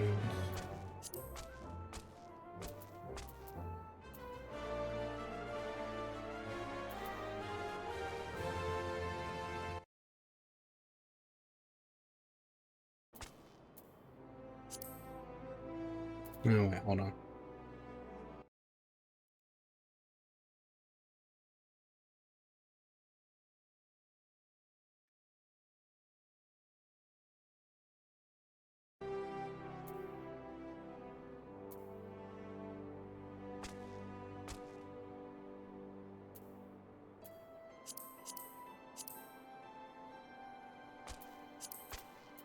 So these two for his are all the same.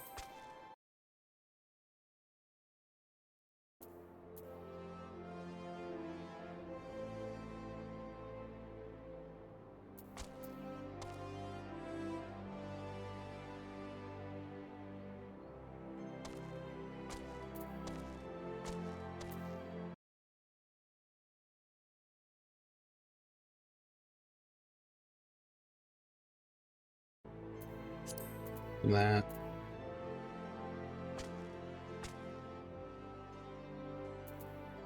So this one is all enemies, aggro enemies, and duty-specific enemies. Excluding these ones, though. Okay, that makes sense. This one is all.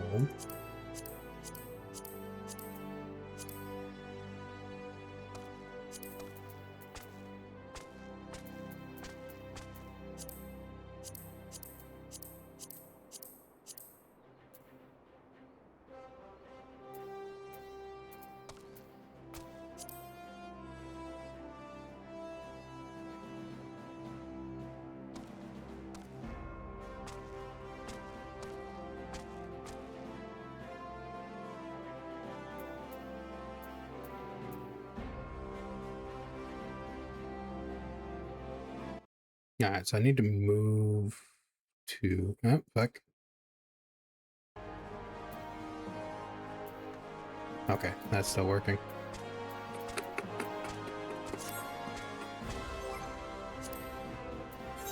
System layout, control layout, button configuration.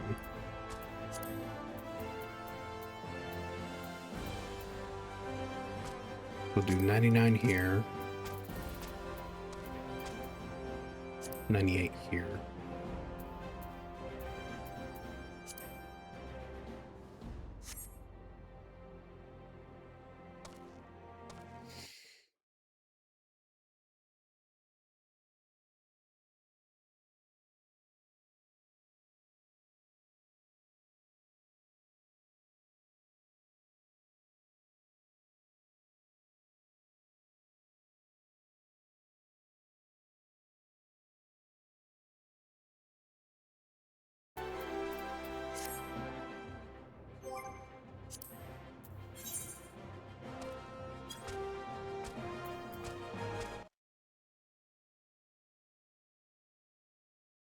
Okay, so how do I do macros? My first time actually doing macro.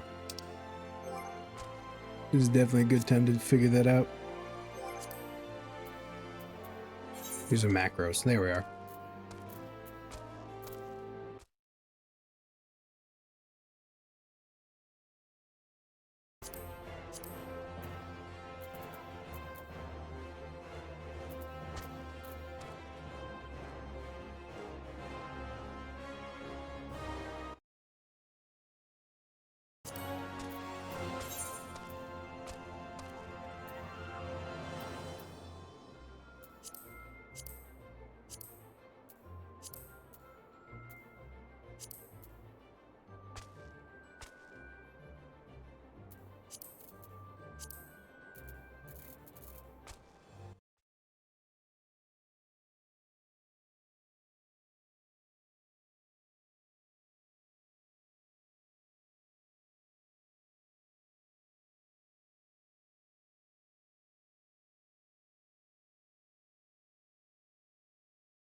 Okay. We're gonna do sprint.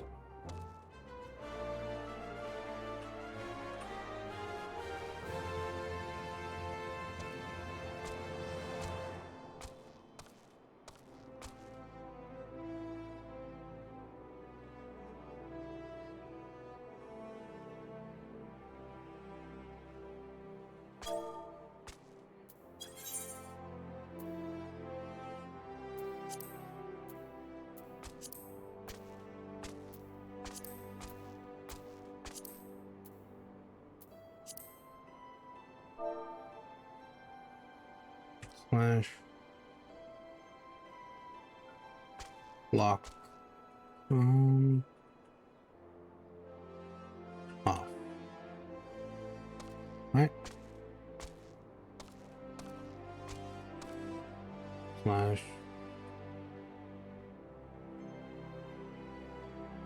Slash action sprint and Micon slash I need to capitalize sprint. Sprint slash Micon sprint. I think I did it correctly. I can't get these up there.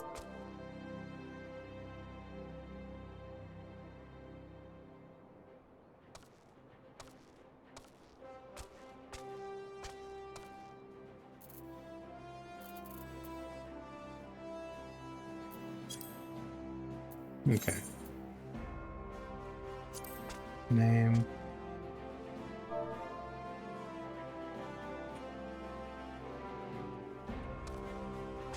Assist.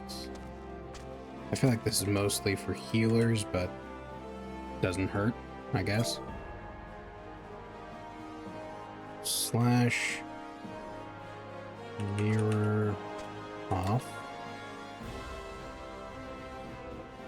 Slash lock on off. Slash assist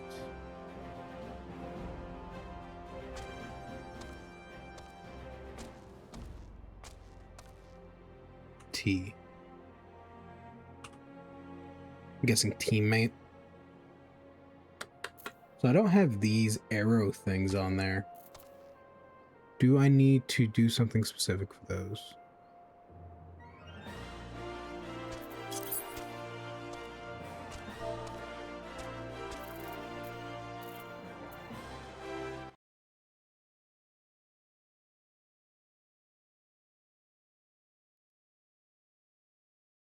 Yeah, let me look at the video for macros.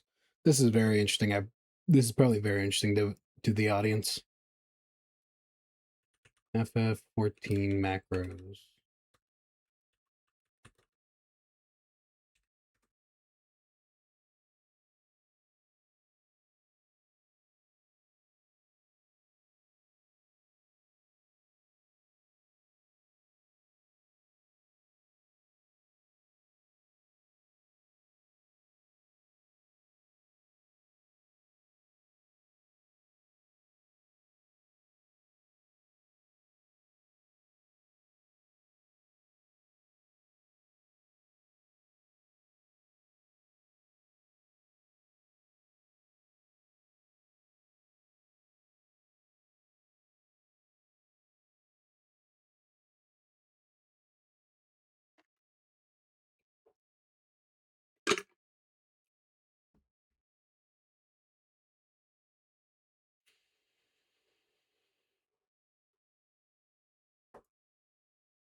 I kind of figured that one out.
Ah, they're quotations. That's what they are. Okay. I need to put quotations at certain points, right?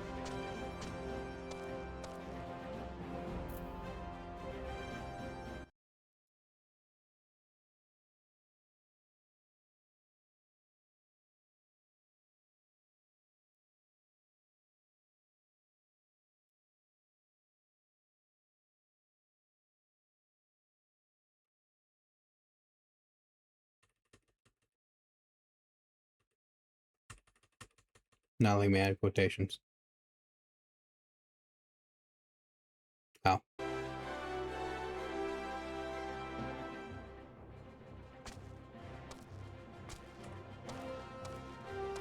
And sprint.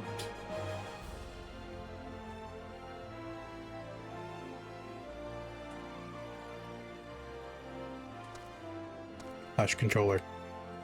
Doing shit. That is correct. Right?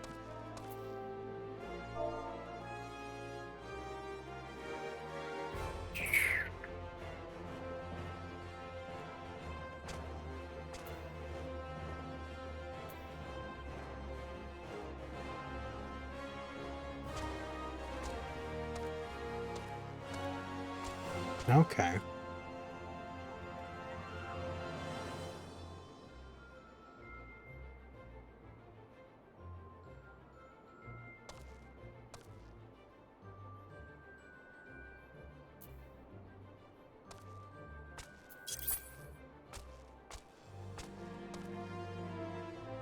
And for lock on.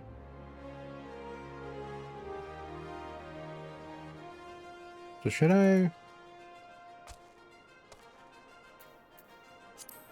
There we go. So if I select it, I'm a fucking genius.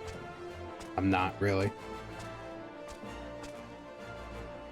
So if I select it, press tab, it'll do that for me. Never mind.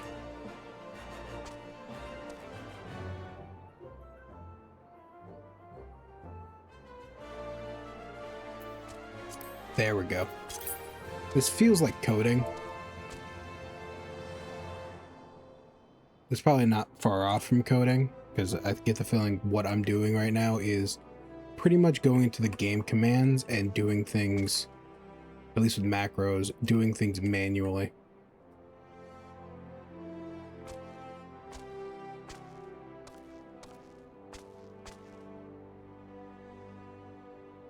Sprint. Sprint.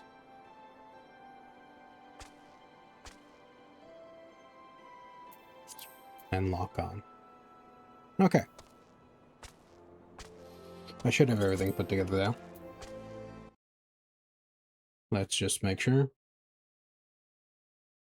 That's already done.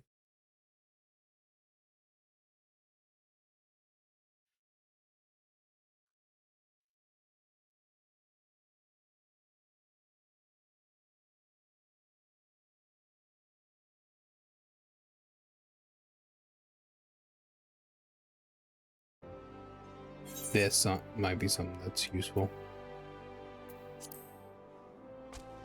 Controller, wake up.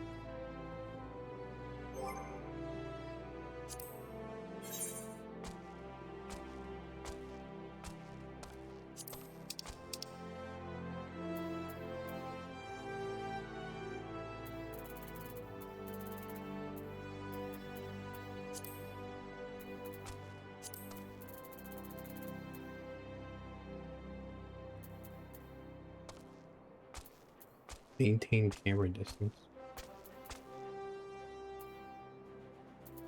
That's grayed out.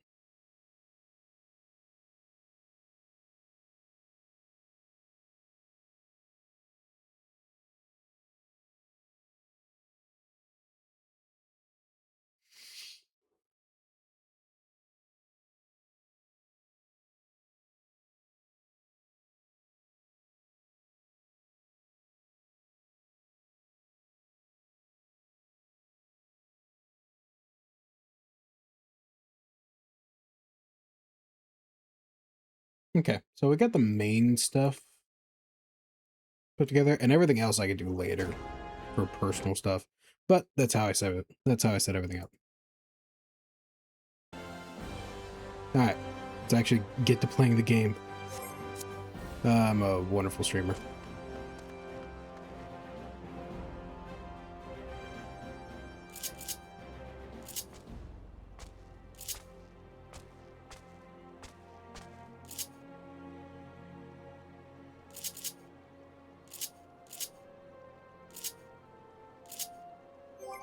Hmm.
I'm supposed to be able to tab and go over there.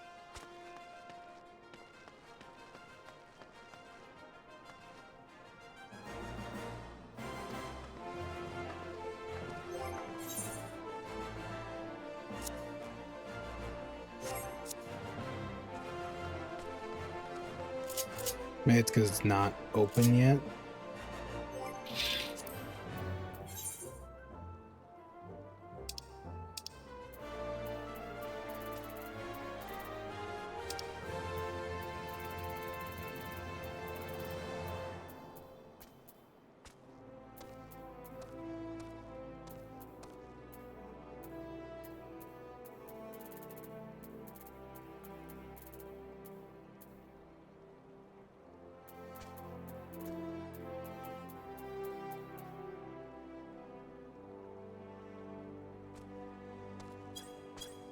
I probably missed a step, right?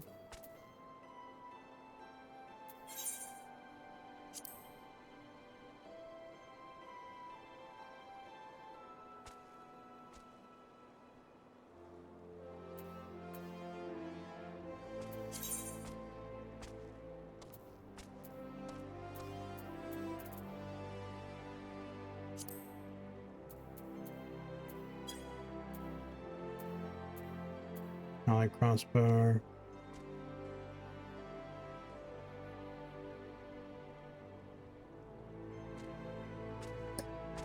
Move camera.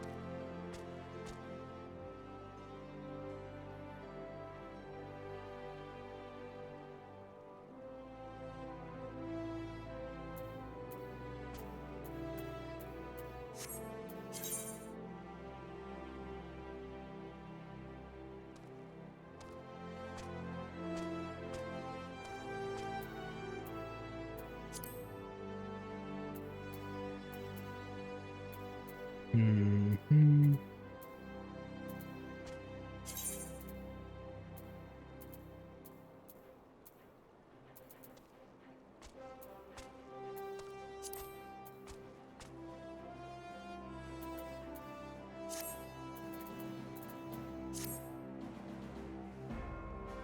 Nah.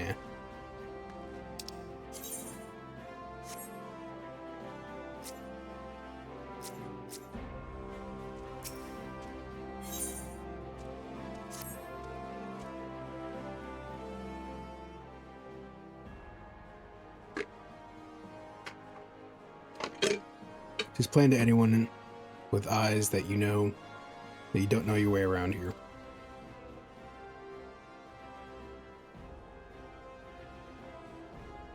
If I let you go wandering off down the nearest dark alley, you're certain to get mugged or worse.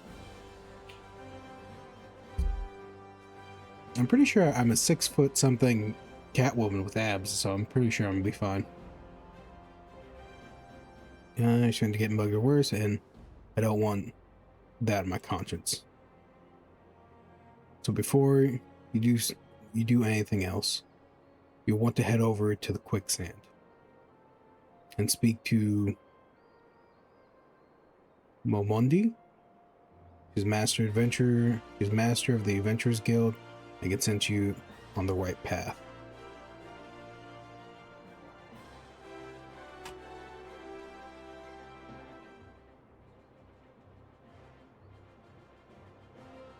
Just take those steps over yonder and pass through double doors, and you'll find her inside. As much as you're getting for free. Good luck, adventurer. Nice double entendre.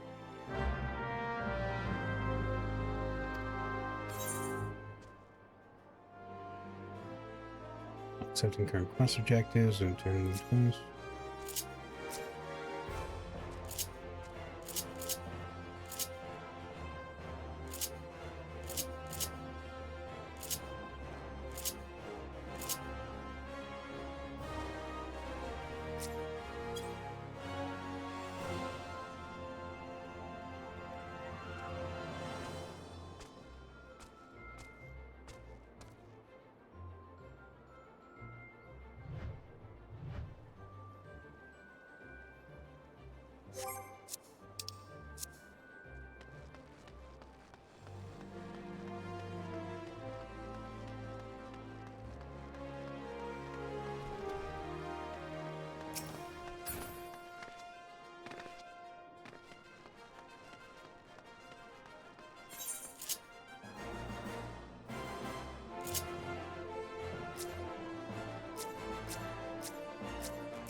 But hello there.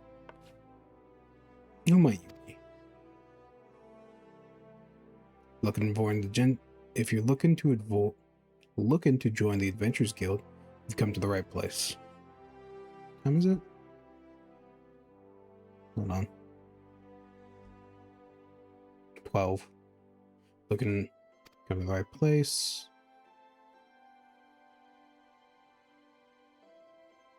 Name's Momondi. I own this fine establishment, if it please you. Also manage the Adventurers Guild in Ul'dah. So you might say I'm looking after green adventurers like yourself is my vocation. And lucky for you that it is, someone like me steer you the right place. Steer you right. You'd soon find me out in the middle of nowhere, caught up in business you don't understand. Wait. Without someone like me, you'd steer right in. You would steer you in the right. You'd soon find yourself. Okay, now I see.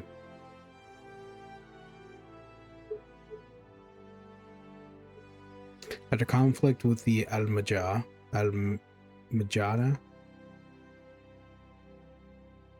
for example, they've been plaguing the Sultanate for forever now.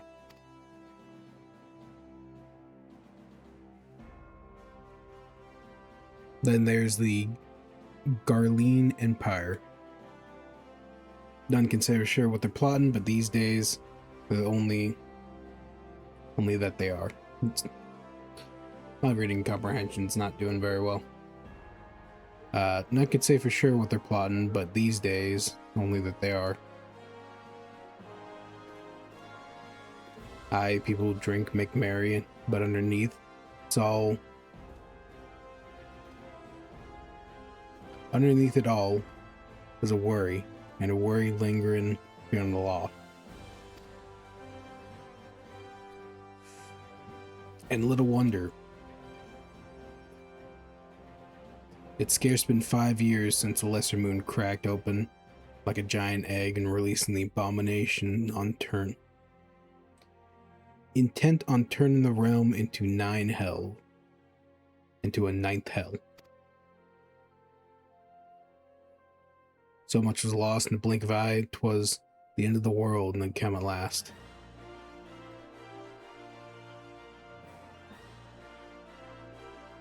But then things began to get foggy. Everyone got their own version of what happened next. Some of them 2 or 3. You think people would remember something like that? But the fact is, they don't. The fact is, they don't. Nobody does. There's only one thing this virus can agree on, though. The part played by abandoned adventurers who laid down their lives for a realm that wasn't their own. They fought valiantly, and like so many others, they never returned. Deeds worth remembering. I'm sure you'll agree to shame our recollections of those brave heroes are jumbled as those of the calamity itself. Fucking hell, I should probably go to bed soon. Fucking hell. Whenever we try and call faces to mind, they're standing between us and the midday sun, permanently silhouetted. I'll bet this sounds poetic, don't you? To you, don't it? Well, it's not. Nobody. It's bloody infuriating. Maybe if we can't remember them, we won't let them be forgotten. And so we call them the Warriors of Light. And they'll forever stand as a shining example adventurers can achieve. That's why I welcome new arrivals like yourself to our fair city. All I ask is you lend a helping hand, try to leave Ul'dah in a better state than you found her. If you can promise that, I'd be happy to help you join the guild. Alright, a promise is a promise now. Need to get some water.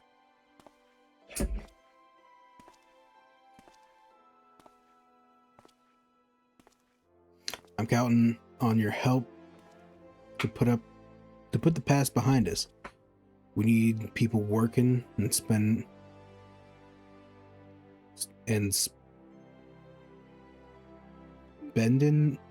and bickering like the old days.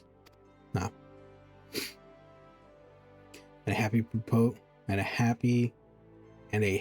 and prosperous Ul'dah means more business for the quicksand too. Obviously. Any road. Okay, any road. Let's make this official. Go ahead and write your name in the register. Neat as you can. I do have claws, so it might be a little difficult.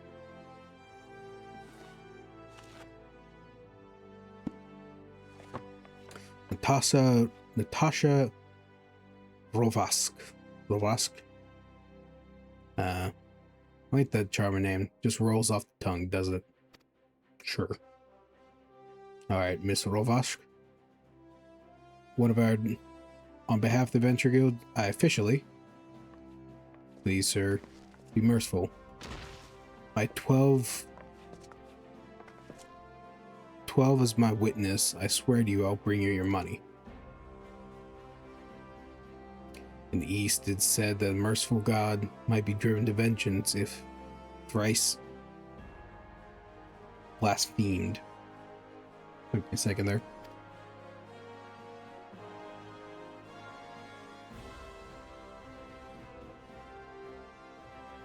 Be grateful you were given a fourth chance to offend.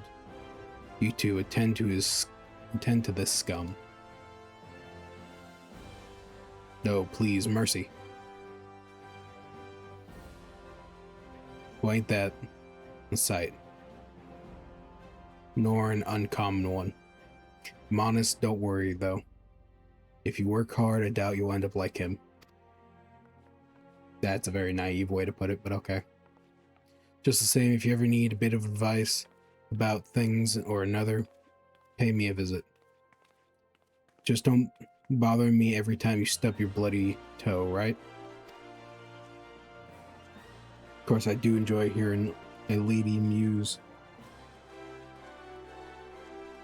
on the merry manhood of her acquaintance from time to time. Any road? Welcome to Ul'dah, Natasha. Take a moment to catch your breath. I'll teach you a little bit about Fair City.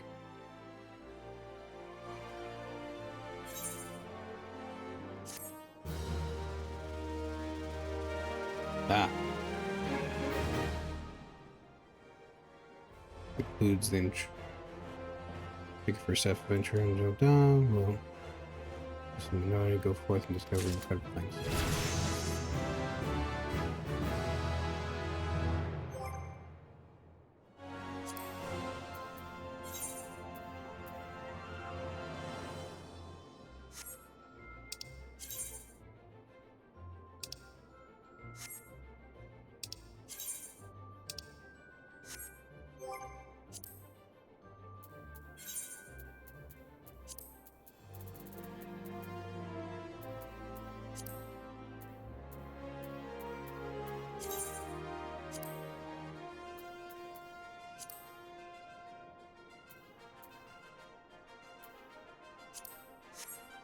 There we go. That's a little bit more manageable.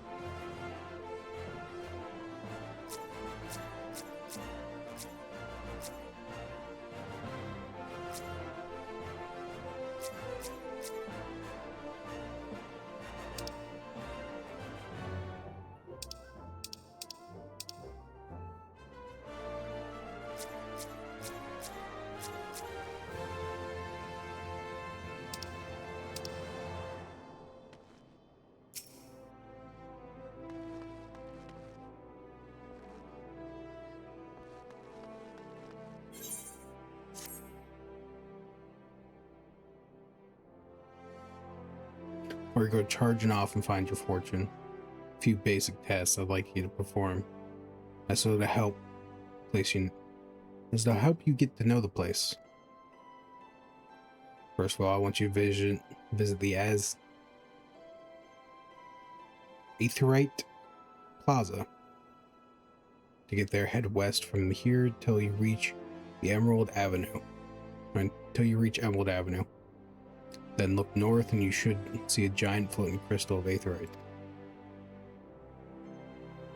Born for the aetheryte, traveling around Eorzea would be a damn sight more troublesome than it is. Of course, you need to attune to them before you can use them, so be sure to do that. With the one in Plaza. You ever attuned to aetheryte before, Natasha? If not, just lay your hands on it. A hand on the thing and you'll see what I mean. When you've done that, I want you to come pay a visit to the Gladiators Guild in the Coliseum. Assume the sword ain't just for show. You might consider training there. Oh, welcome back, bees. Welcome in, bees. I appreciate you coming by. We are currently, after setting up my control scheme, which took, I want to say, an hour or two, and watching a video on how to set it up, we are now actually playing the game. So we're in the tutorial now. And finally, I want you to visit Sapphire Avenue Exchange over on the steps of Thal.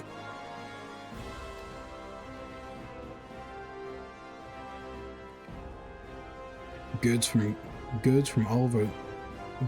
all across Exoria. My English is not good today. Goods from all across Exoria and from beyond turn up there every day. You'll have no trouble finding armor, weapons, or anything else a fledgling adventurer like yourself might need. God damn it. You might say that everything's for sale in Ul'dah. As long as you got the gil. Just make sure you don't pay more than you ought to, Natasha. There's plenty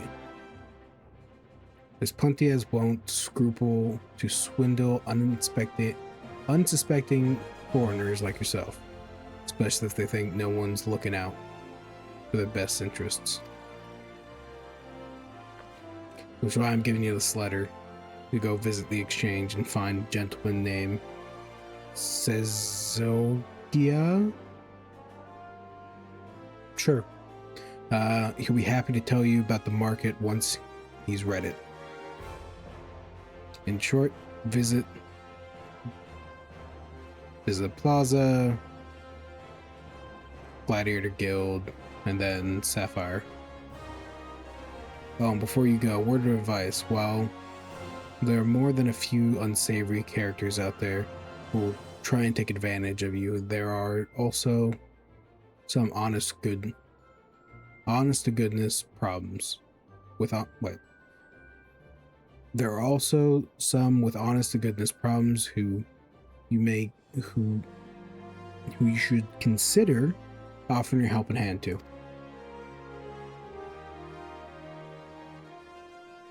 A lot of folk here lurked to the city by promise of wealth and power. May fail to realize that intending of chasing after Gil, the moment they get here, they ought to be making friends. Let it be known that you're willing to give as much as you get, and opportunities will come your way. Speaking of which, you should speak to Smith over yonder. Those lads always have some good advice for up-and-coming adventurers. Otherwise, that's about it for me. Past time you got going. Oh, and let me know when you finish, will you? That I won't spend any more of your time worrying.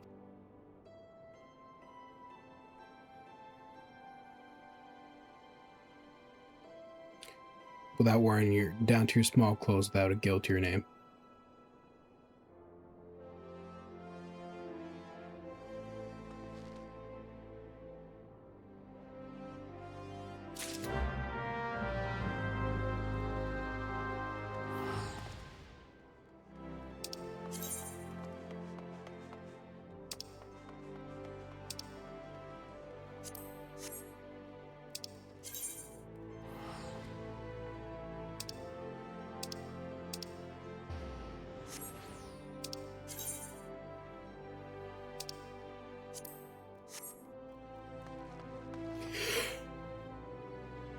Hmm.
Mm-hmm.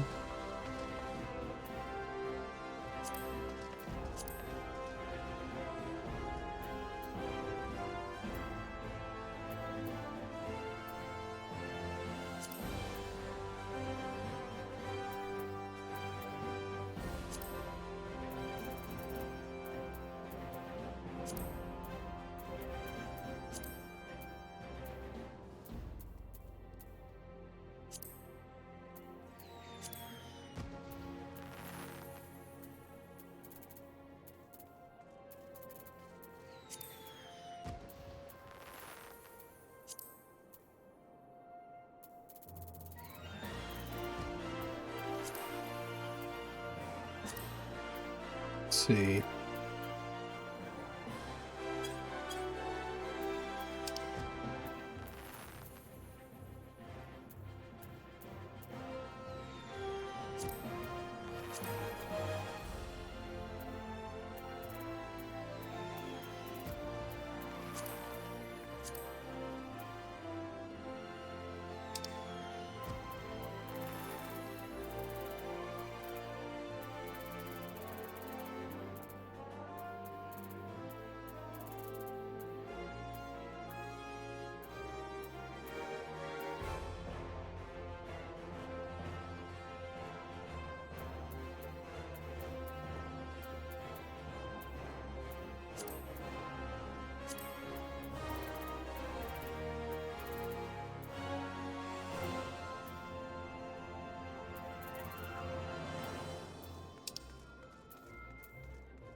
There we go.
Mm-hmm.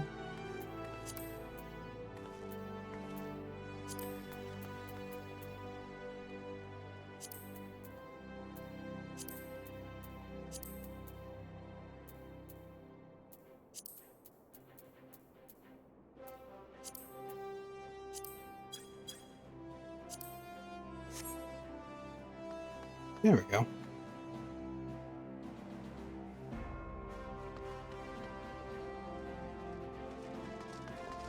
Mm-hmm.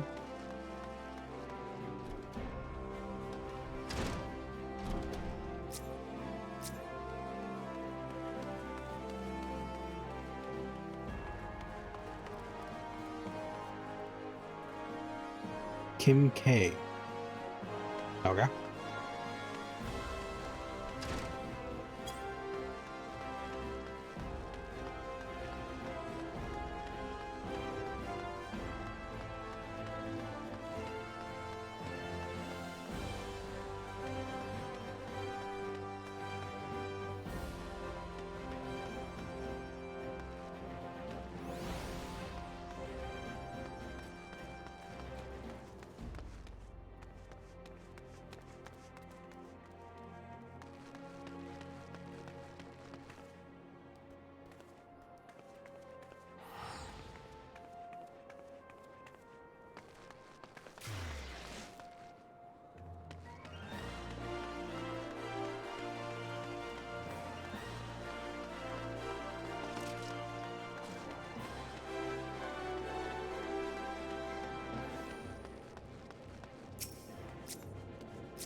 I've tuned to the Aetheryte.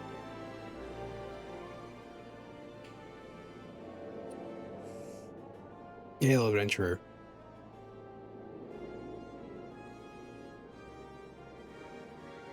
Might you have come beyond it under the behest of Miss Momund of the Quicksand? I apologize for my reading. Excellent. What brings us to the matter of attunement fee? Which brings us to the matter of the attunement fee, which will be 100,000 gil. If you please, madame. Motherfucker, I will punch you so goddamn hard. Apologies, but I do relish the opportunity to make a jest. The look on your face was absolutely priceless. Ah. But the fact that you were so easily deceived suggests to me that you're unfamiliar with the use of these aetherites. Allow me to explain. These crystalline amalgamations tap into the ethereal energy and are primarily used by means of travel swiftly from one place to another. Perchance you have heard the realm have you heard of return and teleport? Well, these transportation spells make direct use of these aetherites and their connections of the flow of aether.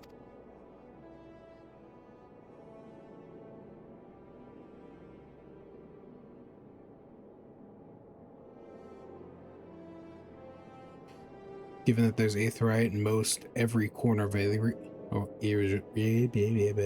Eorzea, any adventurer with a mind to explore the realm will wish to seek out and attune herself to each and every one.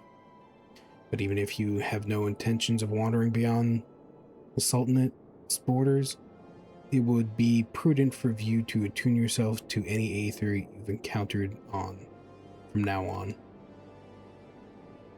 I pray you found that information. Should you wish to learn more about aetherite or transportation magic, I'd be happy to answer your questions. For a fee. Returned, learned.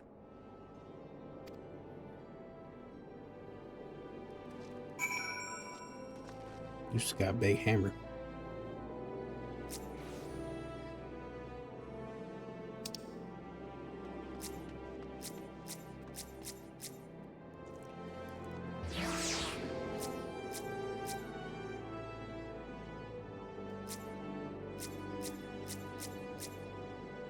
tiny bee. Cute. Very adorable.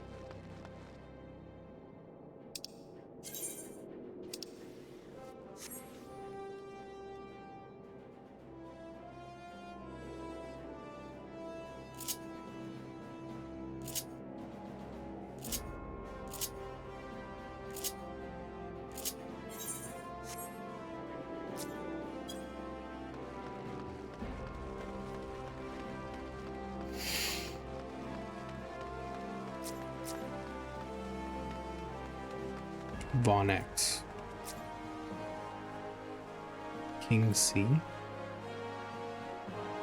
Puny.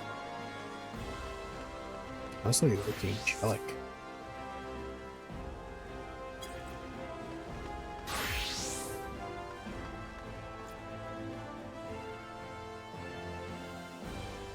I kind of like just going around and watching. What's the character? Level 100. I kind of like just going around and seeing people's outfits.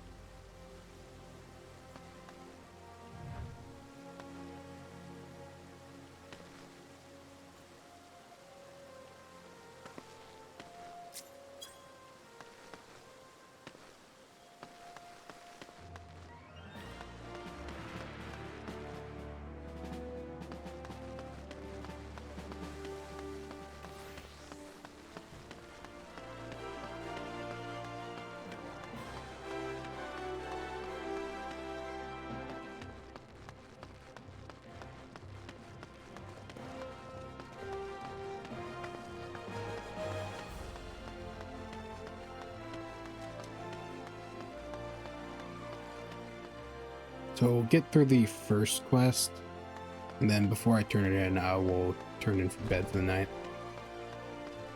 Then I'll probably pick this up either next week, or if I have time sometime this week, I'll pick it up again. I still have Japan to do, so I'm probably not going to be doing too much at Final Fantasy XIV. Probably come back to it every once in a while just for a, hey, I don't know what to play, so I'm just going to play this.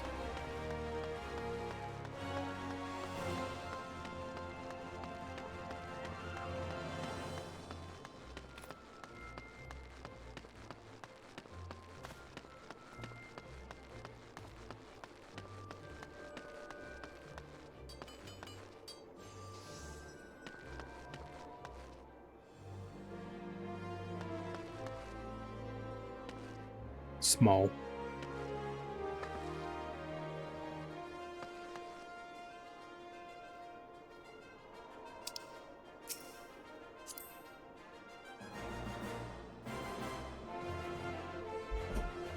And you are? Oh, newcomer. Oh, a newly come adventurer. But of course. Yes. Serogia.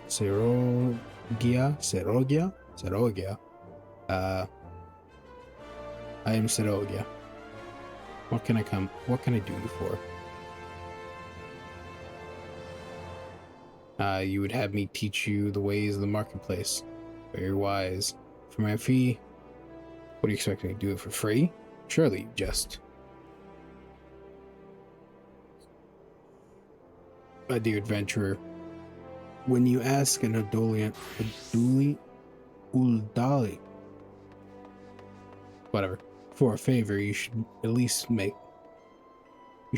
least try to make it worth his while. Judging by your garb, I'd rather doubt you could afford my services, but the fact that you offer nothing is laughable.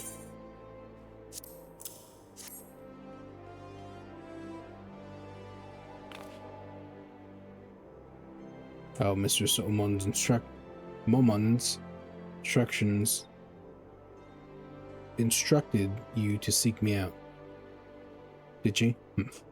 Consider yourself fortunate to have such an influential friend. I shall be brief. And you shall be attentive.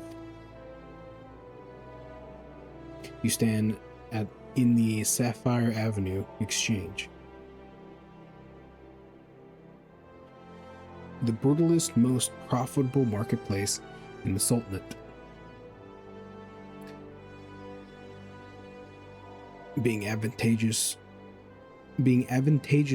situated in a region to other city-states, Uldal's market has ever served both literal and figurative center of Eorzea. Eorzea commerce. All the great overland trade routes lead to our city, and the majority of maritime trade between Vilbrand and Aldard Denard Pass come through our ports. Because of this, countless companies and consortia have chosen Ul'dah as their base of operation. You'll see that this marketplace is awash with merchants and money peddlers, or moneylenders, day and night. Any man could ever desire anything a man could ever desire can be purchased here, provided he has a sufficient amount of funds. Surely there's something you seek: adventure, deadlier sword perhaps, shinier trinket. Whatever you want in exchange, you will have it. To the north you'll find commerce peddling armor, accessories, and creative and crafting materials.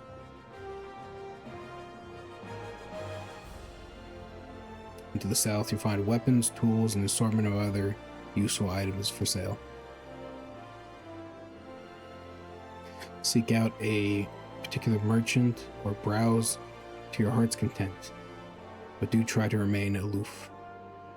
Should you find something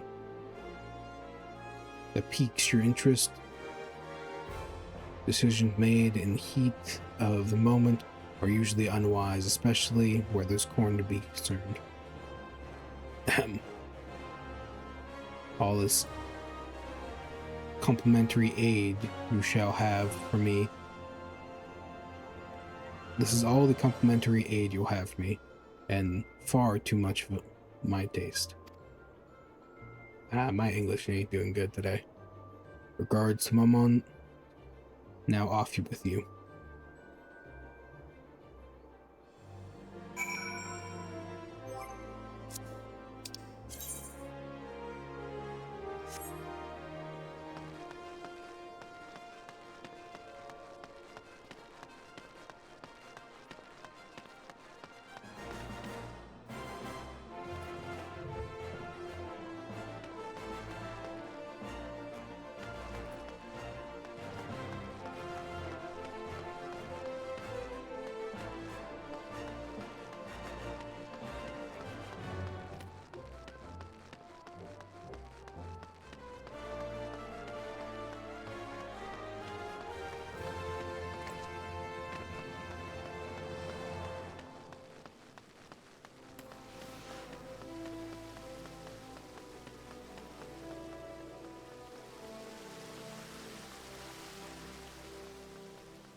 Wait, it's still on auto run.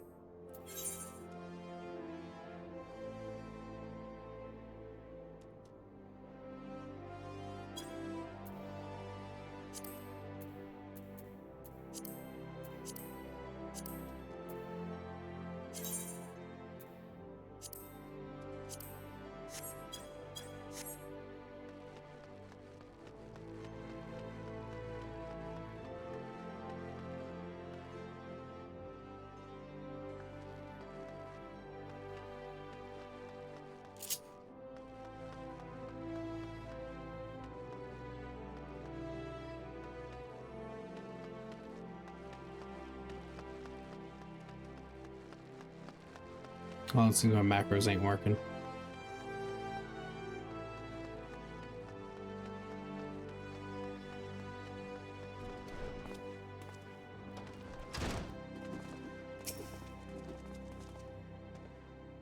Welcome to the Gladiators Guild, friend. Tell me your new thrall. Are you new to the throes of Mortal Kombat? Well, whether you are or not, you are new to us. If you would take your place in the hollowed hall, in these hollowed halls, you must be willing and ready to undergo the most rigorous training. You must endure cuts and bruises beyond counting. Like it's not far worse. Oh, it's possibly getting tired of reading.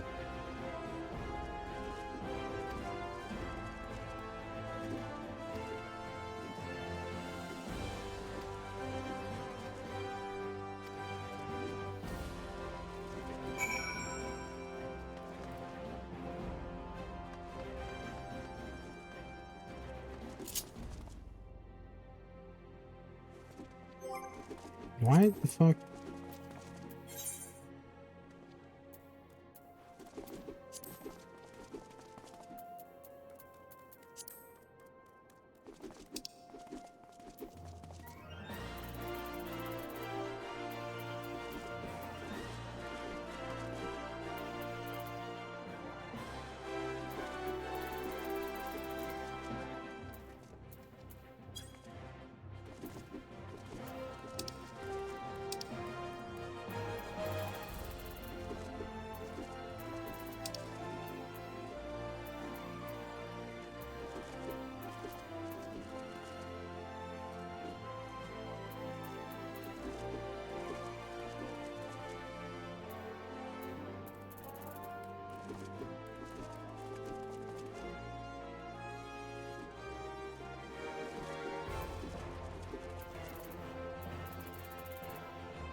This feels like a weird glitch. Okay, I'm gonna go to bed, and I'll figure out what's going on with everything tomorrow. Ugh, fuck no. Alright, y'all have a wonderful night. Be safe. Thank you to everyone who stopped by, even if it's just for a moment. And remember, you're always welcome in my pumpkin patch.